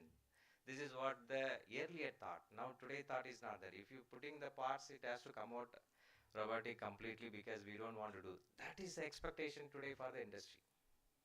Because it is all, we did not thought, because when it is going to happen like this, because these kind of states are going to improve and these people are not going to come, all these things nobody thought through. It's all happening. When it is happening, then how we are going to adopt this requirement? Because even German 4.0, it started because the labor cost is started increasing there, then they get into automation. The China went for single child policy in 1980, when 1920 they started, in 2020 onward they started seeing the blue collar is a problem for them, and they get into automation. In today's scenario for India, migrant workforces are going to be zero. They are not going to move from that state to other states. In such a situation, automation is a must for Indian industries also, because in such a case, there is a huge requirement of robotic in every places, and how this every institution now is having robotic engineering and robotic programming. All these things started coming up, and I'm also seeing most of my friends and other people are getting into robotic. Children are getting into robotic studies. That is what it is happening today. Because I asked my two daughters, they said, no, I don't want to get into engineering, because your work itself is sufficient for seeing in your home. They went into the different state. They don't want to get into the engineering, because after seeing my work. So that is a different case, because I don't want to take much of time. Because see, let me conclude by saying the future of supply chain will not be defined by technology alone, but it's how well we collaborate, innovate, and build trust across the ecosystem. That is the most critical. The conference like this plays a very important role in bringing together ideas, experience, and perspective that can shape the future. I once again thanks Jain University and the organizer for this opportunity. I wish this conference great success. I am confident that discussion and insight shared here will be contribute meaningful and build smarter, more resilient, and more sustainable supply chain. Thanks a lot.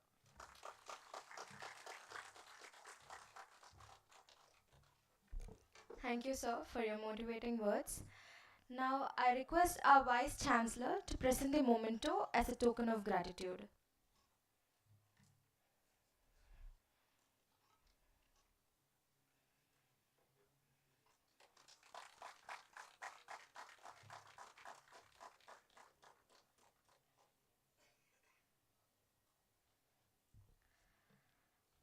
We are privileged to have with us as our guest of honor Mr. Manjunath SR, Head of Supply Chain Business Excellence, Jones Lang LaSalle, India. Mr. Manjunath is a distinguished industry leader with extensive experience in supply chain transformation, logistics excellence, and strategic business operations. Throughout his accomplished career, he has been at the forefront of helping organizations enhance operational efficiency, strengthen business agility, and create sustainable value through innovative integrated supply chain solutions. His expertise spans business excellence, technology enabled operations, logistics optimization, customer centric solution design, and strategic growth initiatives. Through his leadership and industry insights, he has enabled organizations to build resilient, agile, and future ready supply chain ecosystems that thrive in an increasingly dynamic global environment. We are delighted to have him with us at FCIII 2026 and look forward to gaining valuable insights from his extensive experience and perspectives on the future of supply chain excellence. May I now request Mr. Manjunath SR to address the gathering.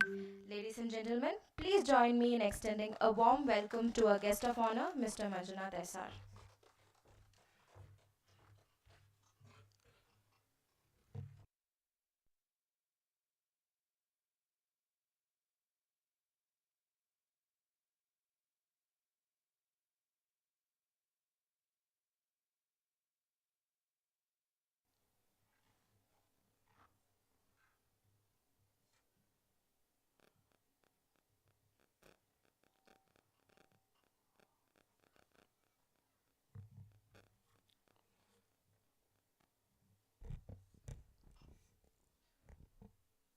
I'm audible? Last benches? Can you hear me? Great, great. Okay. So, respected organizers, faculty, distinguished guests, students, and fellow researchers, it's a privilege to be addressing the vibrant minds of Jain CMS Business School here. Okay. So, what we are going to do is we are exploring the exciting transformation of supply chains with AI, IoT, and beyond. So the way I wanted to conduct this session is, or rather talk about this is, I would like to be little interactive so that both of us can contribute on these things.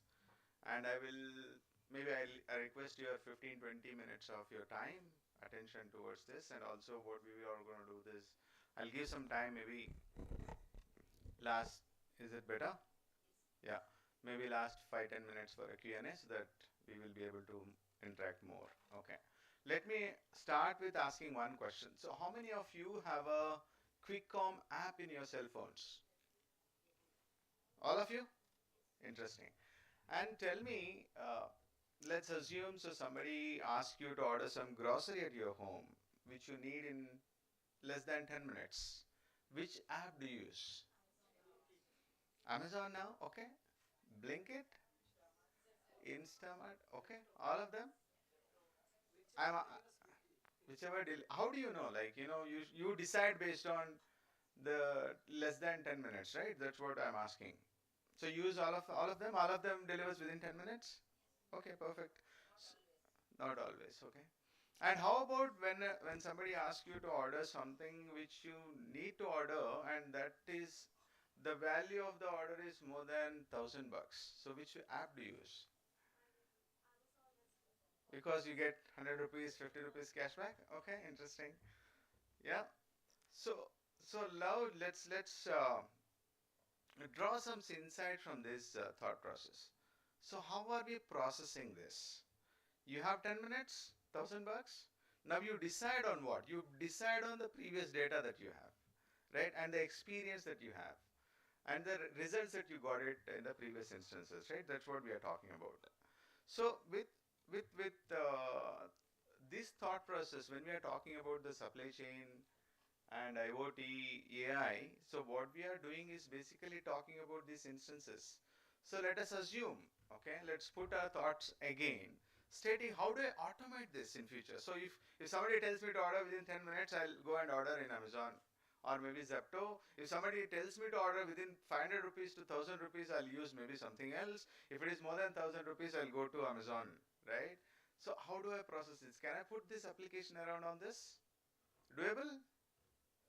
Yeah. So if you look at it from this perspective, so now let's put our thoughts in this mind and say that, okay, if I have to do this, what are the technologies which are available today would need? Okay. Now let's tick one by one. AI will do what? It will do a historical analysis of the data and puts me saying that, okay, if at all this is the sequence, let's go and do with these 4-5 apps, let's pick up this, correct? Let's go to blockchain now. What does it do? It basically looks at your previous instant and tell you that with all these things that you have done, and this is the most optimal one. Okay? Let's go to ML. machine learning. What does it do? It's basically optimize the right sequence that you need to do this. Okay, you have to compare 4 or 5 different things together, and whichever is the optimal way that is giving you a better output, you pick up that and do this. Is it not something that we are talking about today? It is supply chain. Let's put this across a broader way of supply chain. When you put this, there are 3 things, right? So out of this quick com exercise that we did, what are the 3 things that are come up in picture? Cost element, right? And the service element and the time. So these are all the 3 pillars of supply chain: the cost, service, and time, which all of our previous faculties or the honors have talked about this. So these are all the 3 pillars of supply chain. So when you talk about these 3 pillars, how do we kind of do this happen? So when you are actually trying to do these 3 pillars, I mean, at the same time, we also need to see what are the 3 pillars would do. These 3 pillars are like a triangle, okay? So let us think, one is at the cost, other one is the service, third one is the time. If you try to fix the one better, the other two get impacted. So most of the leaders, okay, the supply chain leaders, so it has always been a challenge for us whenever somebody asks us, what are the things that you are doing today? So we have to deliver everything within time, within the required cost, and what is the faster way that you can do. These are the 3 things, okay? Now, when you are actually doing all these things together, okay, think about why do we need this? Why do we need these 3 pillars? As everybody talked about the disruptions that happens, and what we have seen now and then, it continue to happen. We always remain in we call it as a VUCA world. What does it VUCA means? Volatile, uncertain, complex, and ambiguous. Yeah, we always remind and we continue to remind. The worst part is, earlier it used to happen in the instant of 8 to 10 years. Now it is happening within 3 years, within couple of, so the duration has become smaller and smaller. So we'll continue to remain in this world. The best part is, whenever you hit that supply chain, it bounces back 3 to 5 times. If you hit that, it will come back and say, so when you see that, the COVID incident which happened, I personally believed India has, it is like, forwarded India by 3 to 5 times, right? If you see, so whenever you are actually interrupting or bringing any such uncertain instances to supply chain, it bounces back, I said. But what is the way that it can bounce back? It can only bounce back with technology. There is no other way that we can do, because humans continue to exist and they'll continue to think. But for supply chain to bounce back, it has to come back and do this. It is always been from a technology perspective. Like the way Mr. Senthil was talking about, domestic uncertainty that is happening, the automation coming up. It is again a technology. The global uncertainty which happened during COVID, the digitization coming up, right? So every time you do something, there is new things come up, and it'll forward you to next 2 to 3 years. So that's the bouncing that happens. Yeah. Now let's see, why we need to do this. Why we need to actually do this? So this is because of the uncertainty that happened, right? Now, when you are actually looking at these technologies, it is also important to see how. No, I understand. Yeah. Thank you so much. Yeah, pleasure meeting you. Yeah, let's come back to this. Now, let's see. We talked about how and why we need to do this. At the same time, we also try and understand how we as a JLL are adopting these technologies. Okay, so just for introduction, I will give you what is JLL is all about. I'm not sure how many of you know. JLL is a Fortune 200 company. We are at 186 ranking globally as we speak. We are headquartered in Chicago, and we are present in about 80 countries. And the major business comes from 3 large verticals that we see. One is called REMS, Real Estate Management Services. We manage a lot of facilities, be it could be commercial spaces, office, a lot of such spaces. So that's called REMS, is one part of the business. The second one is called leasing advisory. We take care of leasing related to commercial spaces, industrial spaces, office spaces related activities. And the third one is capital market. So whenever you need that funds to kind of build that entire ecosystem, so we actually work with the capital market. So these are all the three broad this thing. We are about $26.1 billion dollar company, and we are in India from past 26 years. Okay, that's what we do, and we always think from one JLL concept. So we try to navigate client from entire ecosystem that is required from defining the supply chain, however, that he needs from end to end. So it could be digitization, everything put together. That's what we do. Okay. Now in JLL, uh, the way we were thinking earlier from the deployment of technology per se. So let's take one case. For example, let's see Jain CMS Business School. If they wanted to set up some business school in India out of Bangalore as of today, so how do we decide? Can we actually look at some parameters that we can actually think of? Can you help me with some parameters?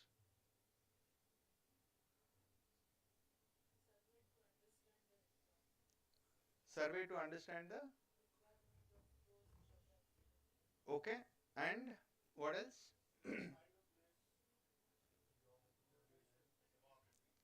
Demography. Okay. Okay. So in a conventional way, when we were actually trying to do this earlier, so you would actually deploy some people who will work on this, what they'll try to understand. So primary factors, like they'll try to see in that location, okay, I look at Pan India and see what are the number of 12th grade pass outs that happens annually in that location. I'll also see what is the faculty available in that this thing, cost feasibility from that perspective, and maybe airport and rail connectivity, urban maturity, point of view transportation, student demand in that location. So all these things that we look at it, right? So there are some other parameters which you will also see from a qualitative and quantitative perspective. So what is the demand volatility in that? And what will be the regulatory changes that happens in that location? So we look at various parameters and put maybe a kind of a Excel sheet matrix saying that these are all the parameters, these are all the rating that I'm giving you, and this is the ideal location that you can think of. So if I have to come out with this, it could be taking at least 3 to 6 months for me. Correct? So what we have done is we have actually built that on a technology platform now.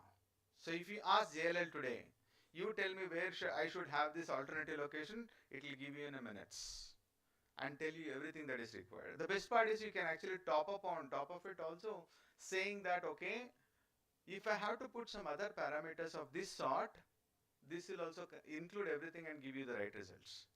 So that's a kind of a technology that we have developed. We call it as a MAPIT, Market Analytics Platform for Intelligent Tracking. So that is the one which actually helps you do the entire activity on behalf of human per se. That is one. So it brings in couple of things. It brings in basically a reduction in selection cycle time which you are actually incurring, and maybe improvement in the location decisions and various other parameters that will actually give you. Okay, that is something that we have built, and we are using this across all industries.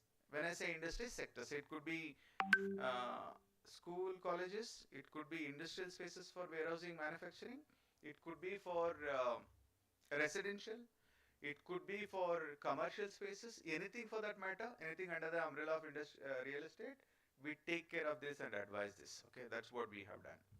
That is one technology that we are predominantly using. The other thing that we are using is called as facility management predictive maintenance tool, which Senthil also talked about. So what happens earlier, so when you are actually in the earlier case, let's say imagine a manufacturing setup where you have hundreds of machines and everything that is working today. You will have something called as AMC, annual maintenance cost, right? Where everybody comes, do that regular maintenance and give you a report saying that what is not working, what is working. Then came in IoT, right? So then the IoT, when we actually fixed up, that creates a sensors which will tell you, okay, this machine is running, not running, whether it is stopped, not stopped, it is temperature is increased, what is the temperature today, what is not. So these are all feeding you information. But what we want is, whether the machine going to fail or not is something that I want to know. That is a predictive maintenance or a predictability of those things that we need to do. So this is something that we have developed. If you see today, we manage those facilities of manufacturing, warehousing related activities. At the same time, you also need to know, like, those machines which are running, it shouldn't be stopping. So I should know in advance when it is going to stop and what is going to happen. So we have created that predictive maintenance, which will actually tell you, like, when it is due for maintenance, when it has to be gone, and what is the minimum maintenance that you need to take care. It is periodic, it will keep happening. At the same time, for somebody like a maintenance guy like me, if the machine has to be fixed, you tell me, okay, this machine is not running now. It will tell you what all the spare parts that you need to carry. It will tell you to carry a grease, carry a washer, carry a bolt of this size. Periodically, we have seen, based on the previous instances, this could be the challenge that you can fix it. So we have went to that level of giving that information. Okay, that is something that we are using predominantly in our management services. Then the third technology which we have recently launched. So I'm not sure how many of you know, but we as JLL has committed for sustainability globally. Okay, for 2040 we said we will become a net zero carbon emissions across all our own operations that you are doing globally by 2040. It is been validated by science-based target intelligence called SBTI. Okay, what we do today is the AI impact that you do. We also, through the data centers that we have across, we will be able to measure for each activity that you are running, what will be the energy, what will be the water, what will be the CO2 that is being emissioned. We'll be able to track to that level, say that, okay, with this we will be able to do this. So we are kind of going all over to kind of control this together. Okay, that's the level that we are going today. Okay, so I would like to give back some time and get some questions around. So what we are actually doing today in the future, it is continue to be the we have to keep bridging those businesses, technologies, societal champion. At the same time, what we also need to do is not just the backbone of supply chain perspective that we need to do. We have to keep pumping the trust and innovation across the world. So that is, we need to continue to develop on the technology and keep doing this together. And the last one, which I would like to end up saying that, let's shape smart supply chains for better, more resilient tomorrow. Yeah, I would like to conclude with this. Thank you so much. And I want to give back, maybe speak if you have any questions on this. Please.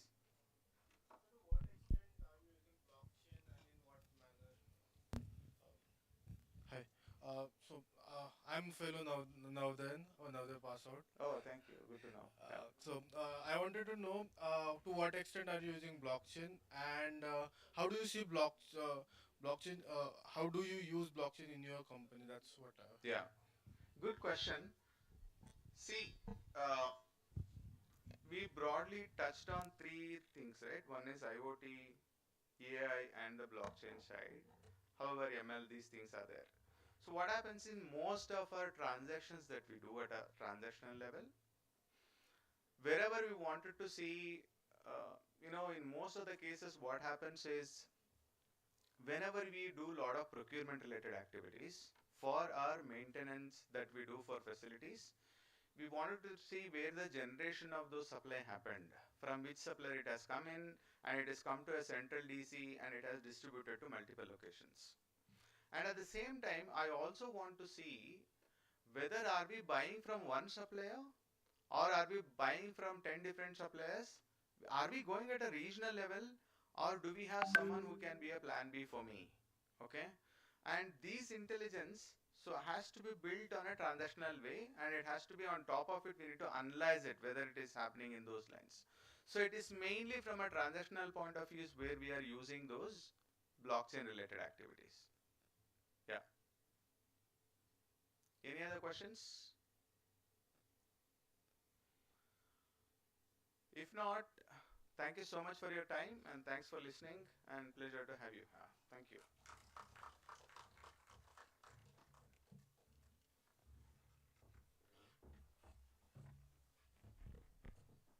Thank you, sir, for your perspectives on supply chain excellence, simplifying the concepts of automation, and emphasizing on three pillars of supply chain: cost, time, and service, which were very invaluable takeaways for all of us today. Thank you once again for enriching this conference with your valuable insights. I would now request the convener of the conference, Dr. Yavna, to present the memento as a token of gratitude to Mr. Manjunath SR. A round of applause, ladies and gentlemen.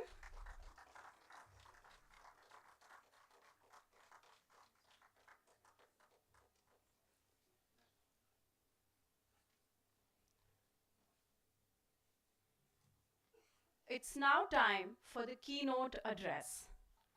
We are privileged to have with us an internationally acclaimed scholar, researcher, and thought leader whose contributions have significantly advanced the fields of procurement, supply chain management, and institutional transformation. It's my distinct honor to introduce Professor Marcus Ambe, Associate Professor of Supply Chain Management at Jackson State University, USA. He also is the founder and president of Advanced Institute for Supply Chain Research.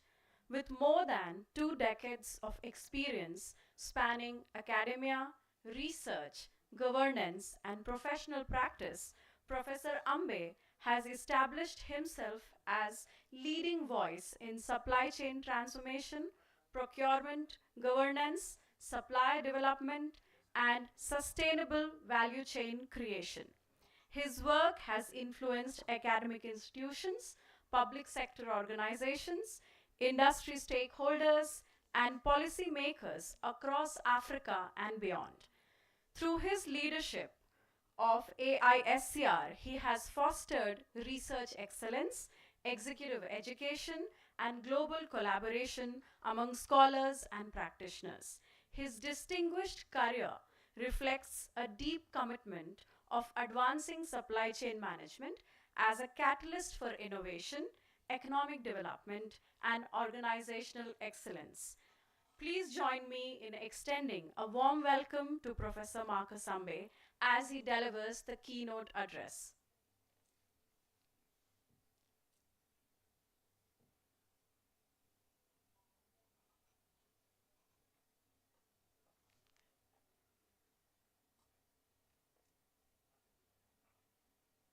Thank you very much, Program Director. Welcome, sir. Good morning. I'm not sure if you can see my slides. Yes, sir. We can see the slides. So, should I stop sharing because I'm currently sharing?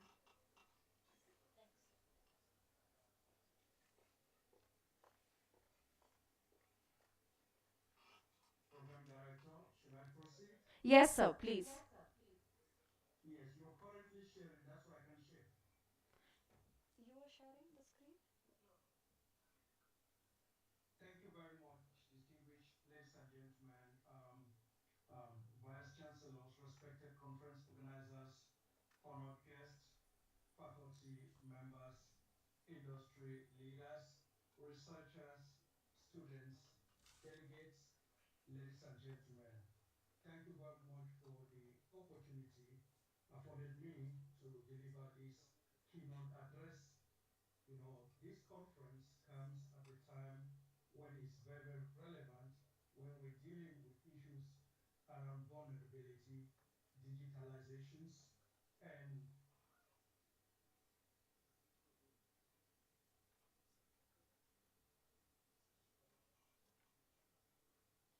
digitalizations. Indeed, let me start. I did a presentation at the Institute of Supply Management conference a month ago, based on the research which I've conducted. And one of the key findings that came out strongly was Professor Marcus, technology. excuse me. Sir, your slides are partially visible. If you could put it on full screen.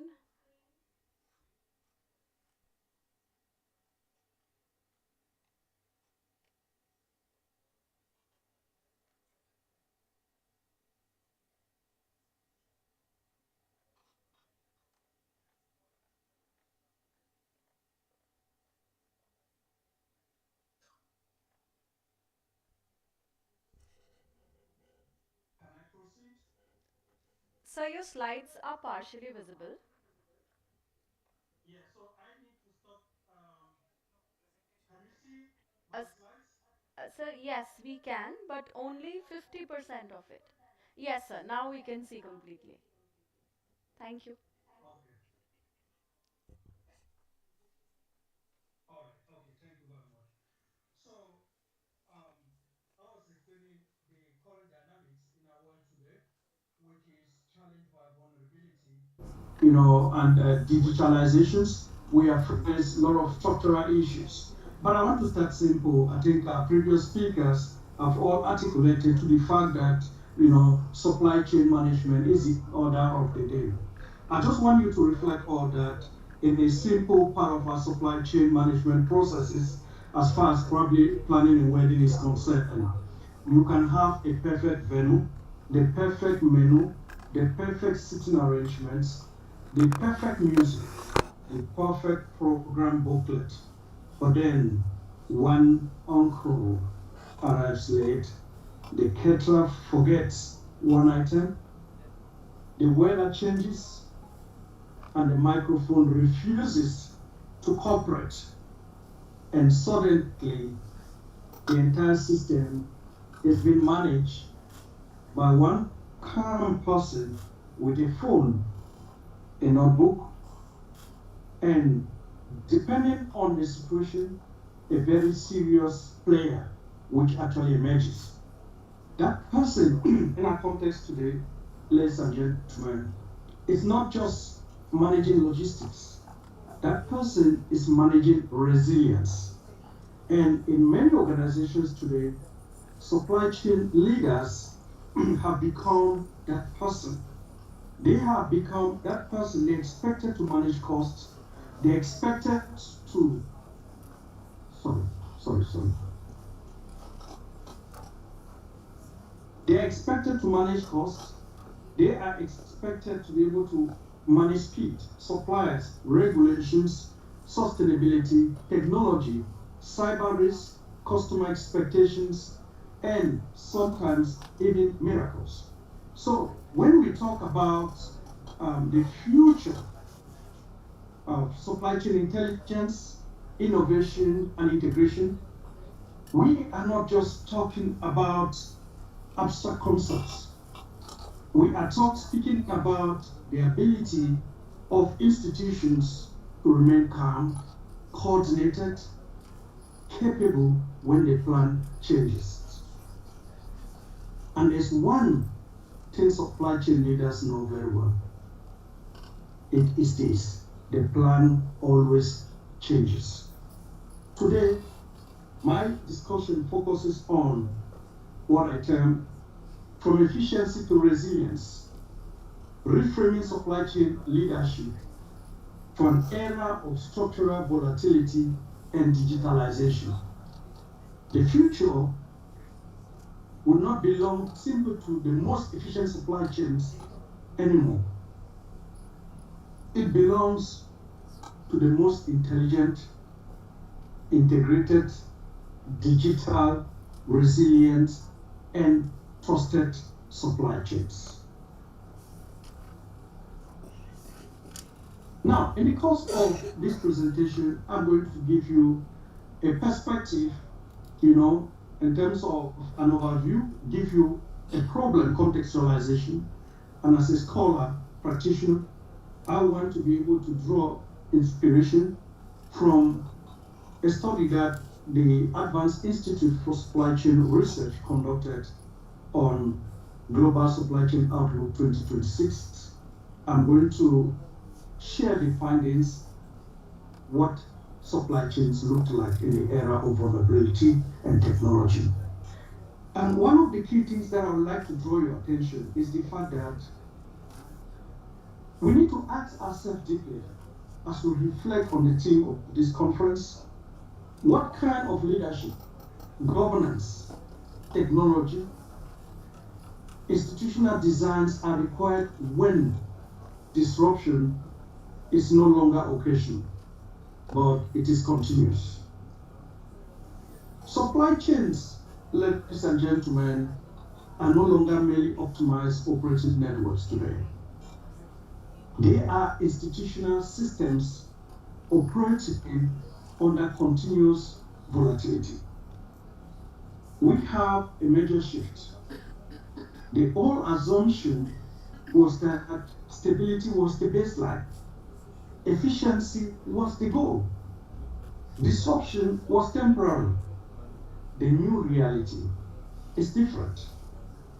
Volatility is structural. Governance is central.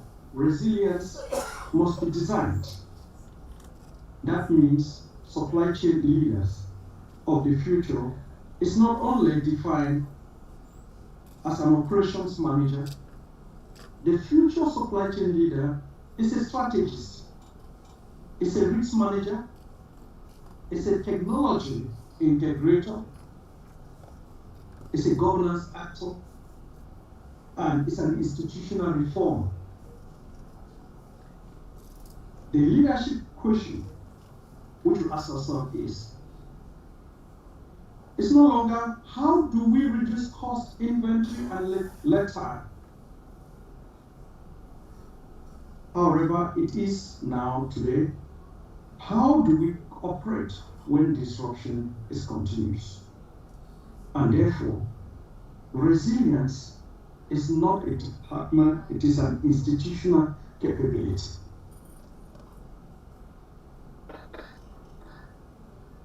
How can we be able to navigate and have moved through the transformation in our society?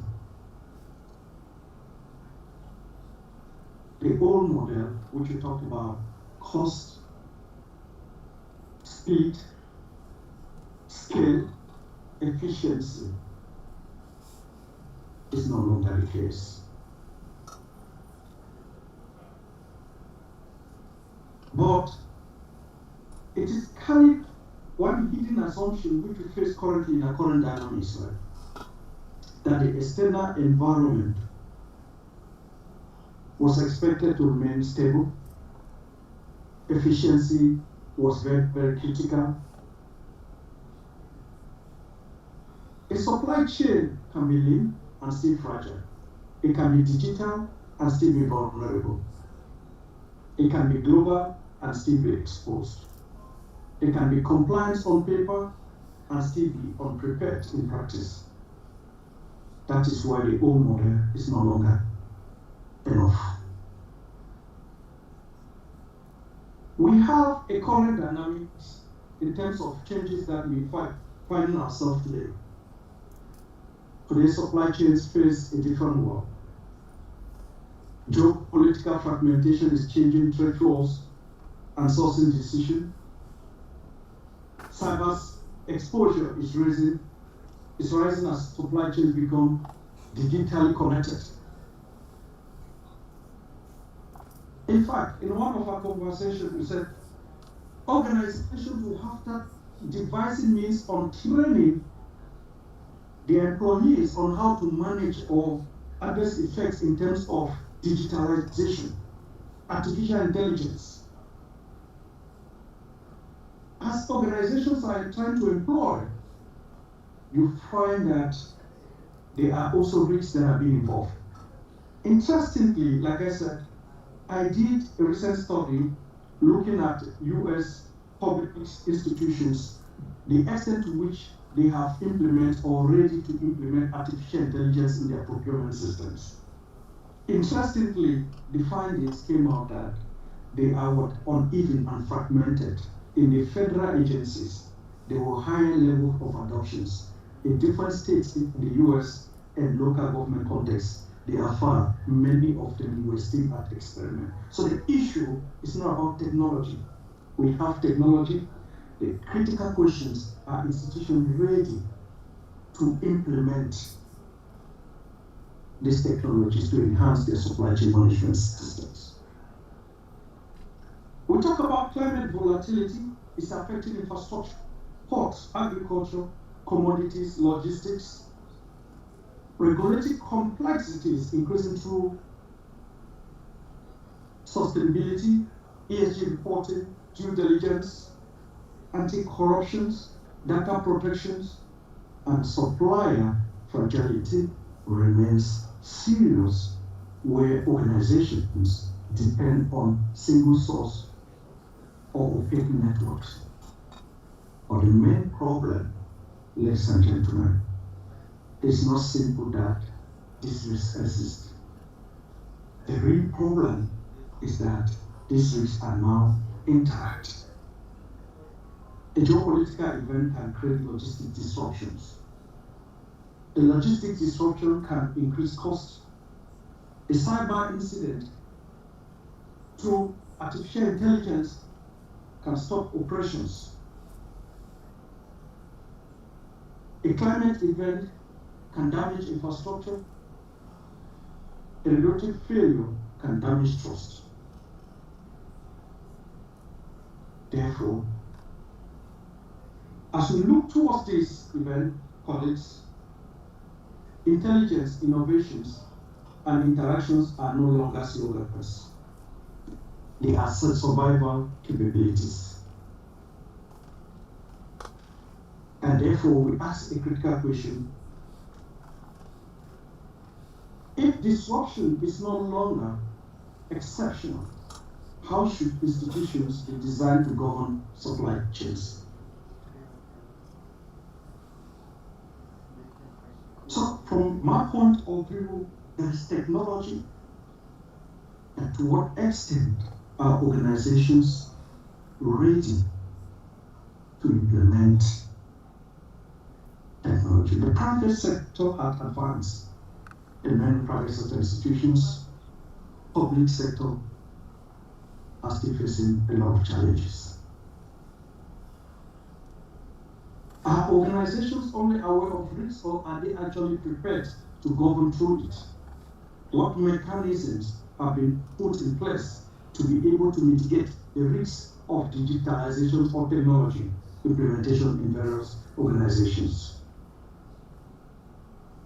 As we reflect through that, colleagues, ladies and gentlemen, I want to draw your attention to a study that we conducted sometime in January to look at how organizations are preparing for the new norm, the new dynamics. The study gave ISCA an original evidence based on global supply chains thought leadership. We assess expectations, risks, preparedness, aspects of digitalizations, and how organizations respond to. We talk about artificial intelligence, automation, analytics, and smart supply chains. All of these are important, but we said, look, technology alone does not create resilience. An organization can have all the dashboards and still make slow decisions. It can have all data and still lack trust. It can have procurement policies and still lack supply visibility. It can have AI tools and still lack governance discipline. So the ASCA study examined 4 critical issues: expectations, risk, preparedness, governance, readiness, how it is shaping supply chains in 2026.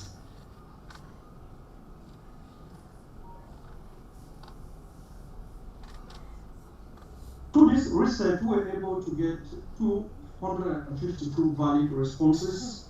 We looked at 5 readiness dimensions.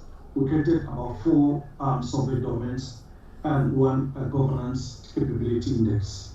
The respondents, they included supply chain management, procurement, public institutions, consultants, training, academic, as well as those from industry.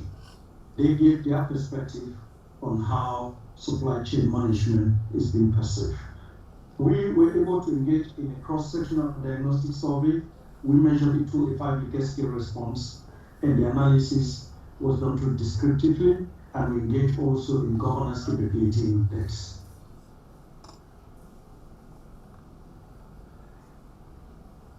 If you look at, this is the first part in terms of the survey, the responses or respondents that participated.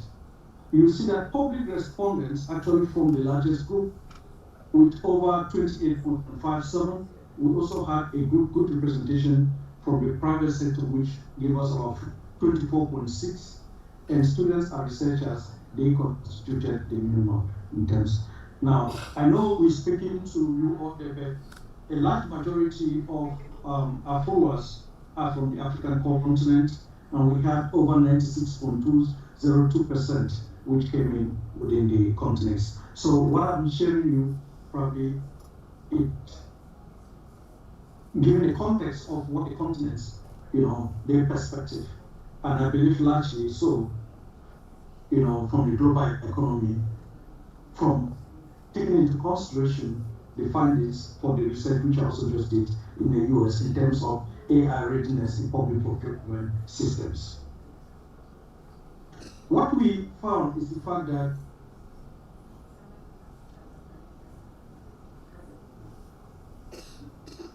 in the study, over 81%, of the respondents, they articulated the fact in terms of risk which had become normalized. 85.7 anticipated continued geopolitical uncertainty. More than 90% view digital transformation and sustainability as a strategic priority. This tells us something very, very important. It tells us the fact that supply chain professionals are no longer thinking only in terms of warehouses, transport, inventory, procurement costs. They are thinking about geopolitics. They are thinking about data. They are thinking about sustainability. They are thinking about regulation.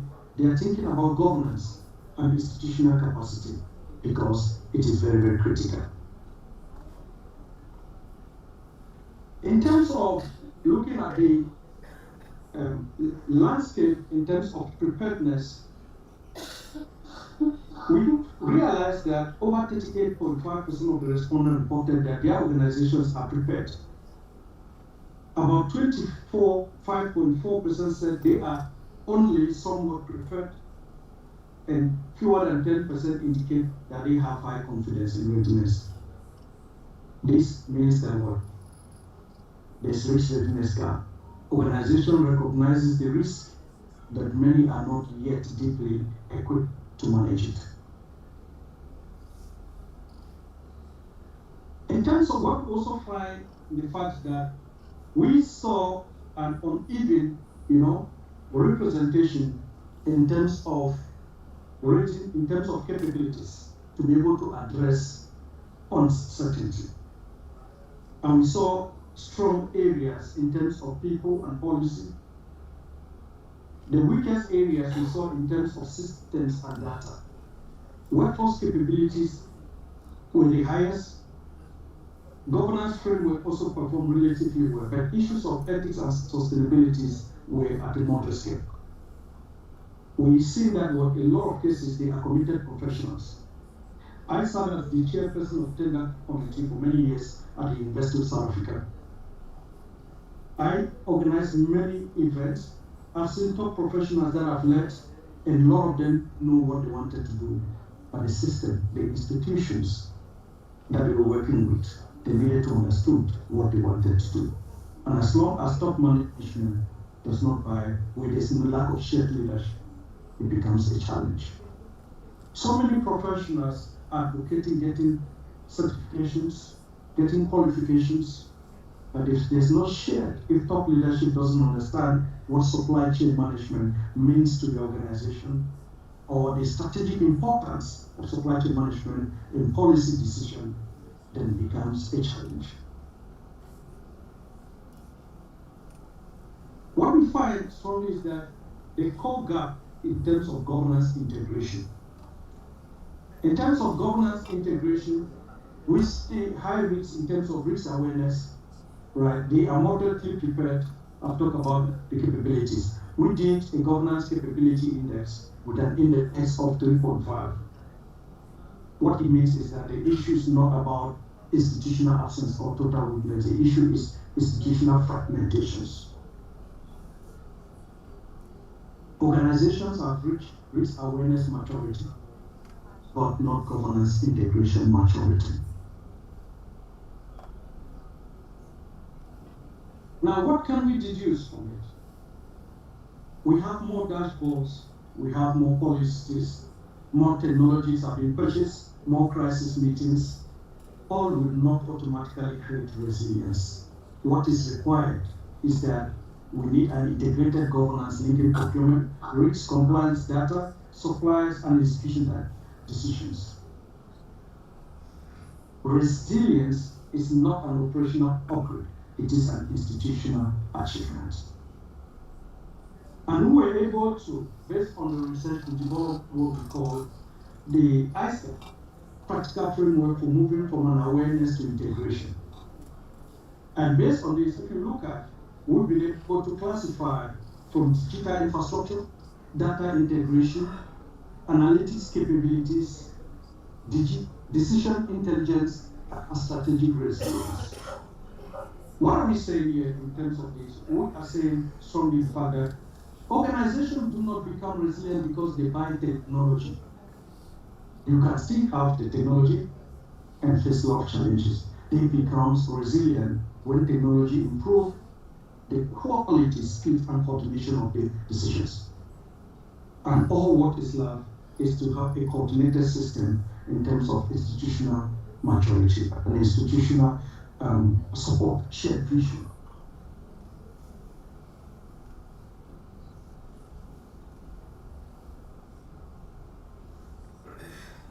We have seen different organizations, top leading Fortune 500 companies have adopted different approaches. Amazon, for example, is looking at how integrated data, predictive analytics, and real-time execution can be able to shape its own strategy. UPS is looking at route optimization that reduces waste by improving reliability. Zara is looking at responsive and fast replenishment as a competitive edge. Apple, they are looking at supply diversification, visibility, and continuous planning. So we have technology, we need to shape these processes, but we need resilience to be part of our system. What does it mean for our leaders? For board, we need to put resilience, supply exposure, data quality, and continuity on board agenda. Many years back, a lot of discussions we had focused around taking supply chain management to the bottom and starting to bring supply chain to sit at executive level. And we've seen all of that happening. We need to be able to have procurement leaders move from buying function to strategic governance and market intelligence function. We need to be able to have public institutions build regulatory coherence, digital oversight, and cross-sector coordination. We need to be able to see, in terms of our emerging markets, the use of digital procurement, regional integration, and professional capability to leapfrog. And therefore, leadership in our context in 2026 is not about avoiding all disruption. It's about designing institutions that can operate through disruption. We have seen, the advancement, the smart supply chain systems, the AI, Internet of Things, and beyond. But then, we said technology is the instrument, institutional integration is the capability. Without the institutional maturity in providing systems and ensuring that the technology works, it doesn't add value.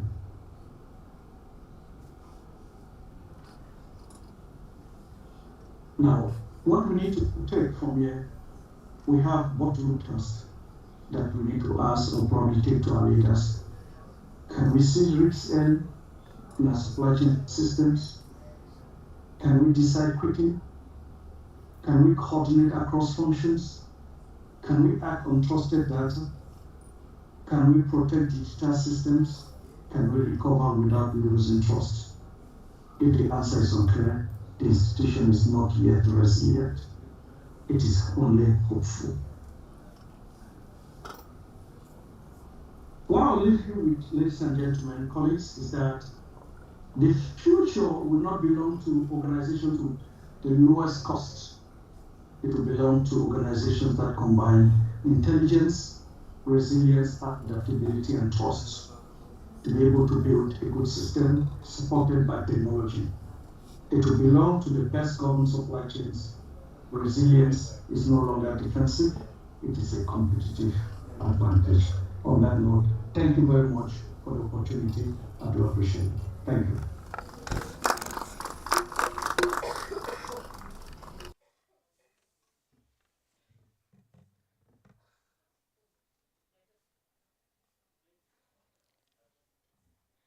Thank you, Professor Mark.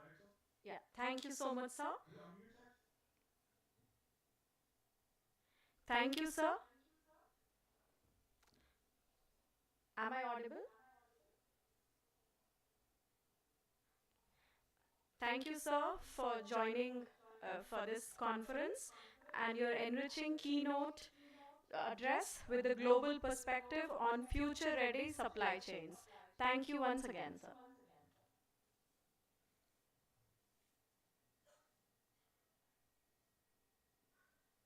I'm open if there is any question.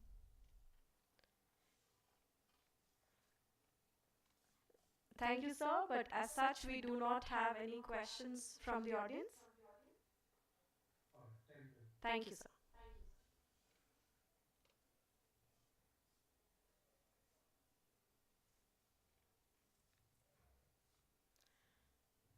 So before we proceed further,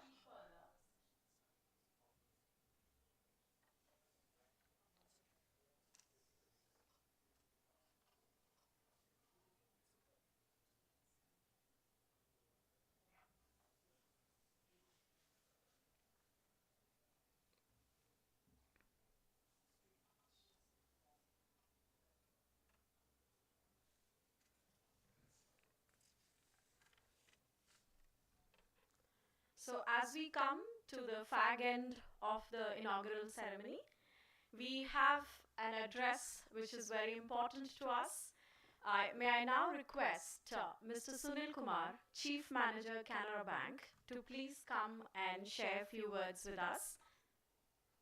We are grateful to the Canara Bank for its valuable support of towards FCIII 2026. Please, sir.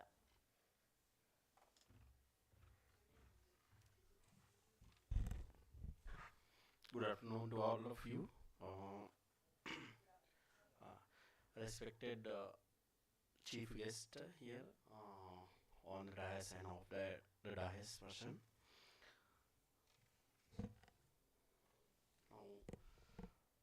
Myself, Sunil Kumar, as has already introduced. Once again, on behalf of Canara Bank, I welcome all of you in this seminar. Okay. Other speakers has already delivered today's agenda and all, so I'll not take much time on that. And only I would like to say about the banking industry. What is the role of banking industry in channel financing and all? So banks play a critical role in enabling and strengthening modern supply chains by providing so much uh, supply chain financing, like AI driven credit assessment we are doing. Earlier for a simple things, for earlier for credit assessment, like sir is here, so many industry people are there, also online also some person are there. For one assessment, a small assessment for giving a loan of rupees 10 lakh, earlier we used to take 3 to 4 days to assess their full balance sheet, these, those, these. Nowadays we are having a system. Once we'll put entire things in software, automatically that eligibility will calculate within a, we can say within a second. Correct, sir, if I am not right wrong. So nowadays you are also getting pre-approved. You are getting so many text messages and calls. You are eligible for pre-approved. So that pre-approved credit card, pre-approved loans, how we are analyzing? That is totally on database using that AI tools and these modern features. This is possible because of that modern technology and this using our AI driven credit assessment only. Then go forward, we are having real time monitoring with IoT also. Then digital payments automation in banking. Then risk management, we are using this platform for risk management also. Then go forward, we are having trade financing, innovation also. Then sustainability and ESG financing also. We are now that providing working capital to manufacturers, sir, and supplier and distributor. Offer invoice financing also we are doing. Earlier in nationalized banks, very less scope was were there, and only in center of Mumbai and somewhere in Bangalore only. Now pan India we are doing. Okay, so I'll not take. Earlier I already told ki speakers has already elaborated all the things. I'll not take much time, and we are having some video whether it is available. So we'll display our product. That's all from my sides. Thank you for inviting me. Thank you for Jan, Sivaji sir, and all. Okay. So can we have video, please?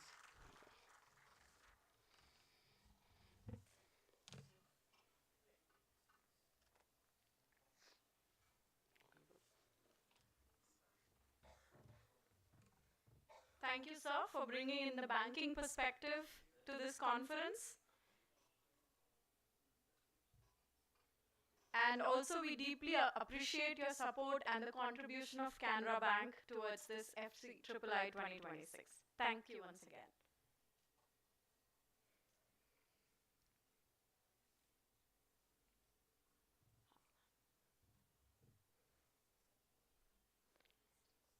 As we wait for the video, may I now request co-convener Dr. G.S. Vijaya to kindly present the memento as a token of gratitude to Mr. Sunil Kumar.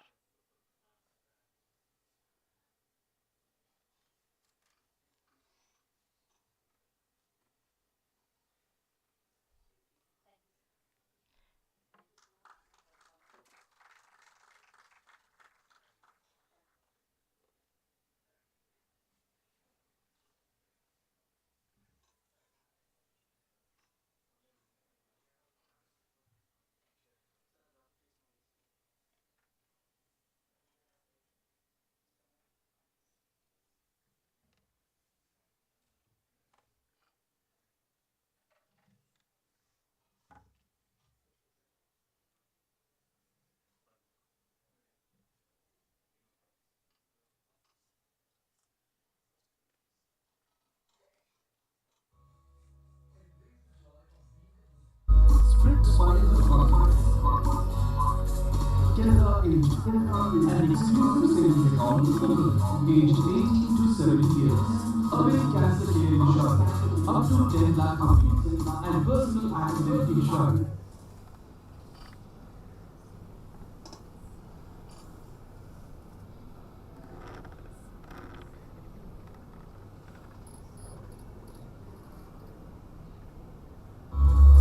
Embrace the joy of being a group. Spread the smiles of confidence. Canada Age an exclusive savings account for women aged 18 to 70 years. Away cancer care insurance up to 10 lakh rupees and personal accident insurance up to 26 lakh rupees. Exclusive card-based offers from top brands. Enjoy free exclusive airport lounge access with your debit card and green go. You deserve the best. Canara Bank. Together we can.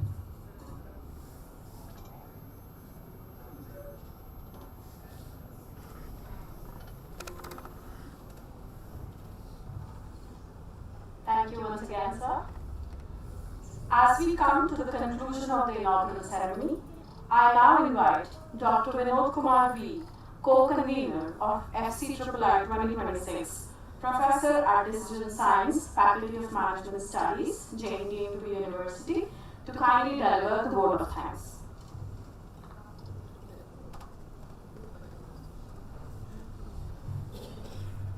Good afternoon all. So it's my great privilege to stand before you and deliver the vote of thanks by representing FCIII-2026 committee members and JNT University. First of all, I would like to thank our chief guest, Mr. Senthil Kumar, who has brought back the story of TVS and how we transformed from Bajaj Chetak scooter to a TVS Champ and TVS Excel. Now we are still using TVS Jupiter. So TVS has made a great impact in Indian market, and now they are reaching the global market and connecting destinations. So thank you for bringing the insights of supply chain and how AI and IoT is bringing changes in the industry. So thank you for the wonderful insights. I would like to thank our guest of honor, Mr. Panjina, who has left for his corporate meeting, who has brought how quick commerce is impacting in our daily impact. So thank you for his address. And I want to have a special thank to Mr. Marcus Ambe, who has joined virtually and has delivered notes about how we can optimize the supply chain and how we have to change the governance in the modern era. I would also have to mention our sponsor, Mr. Sunil Kumar sir. Thank you for your sponsorship and your support has really helped us with the conference. And I will not miss our convener, Dr. Yamanarani and Dr. Vijayama, who has given immense leadership and guidance towards this event. Along with that, we have our working committee who is sitting here and our trackers, our committee members, who have supported this event and made this event a successful delivery. A special note, I would like to mention Ms. Dimple and Aishwarya Jitesh, who has been a main foundation for creating this event and running it smoothly to plan the papers and collecting the tracks and everything. So they are not here because they are working in the background, so we can't see their faces, so I wanted to mention it. So once again, thank you all for your time.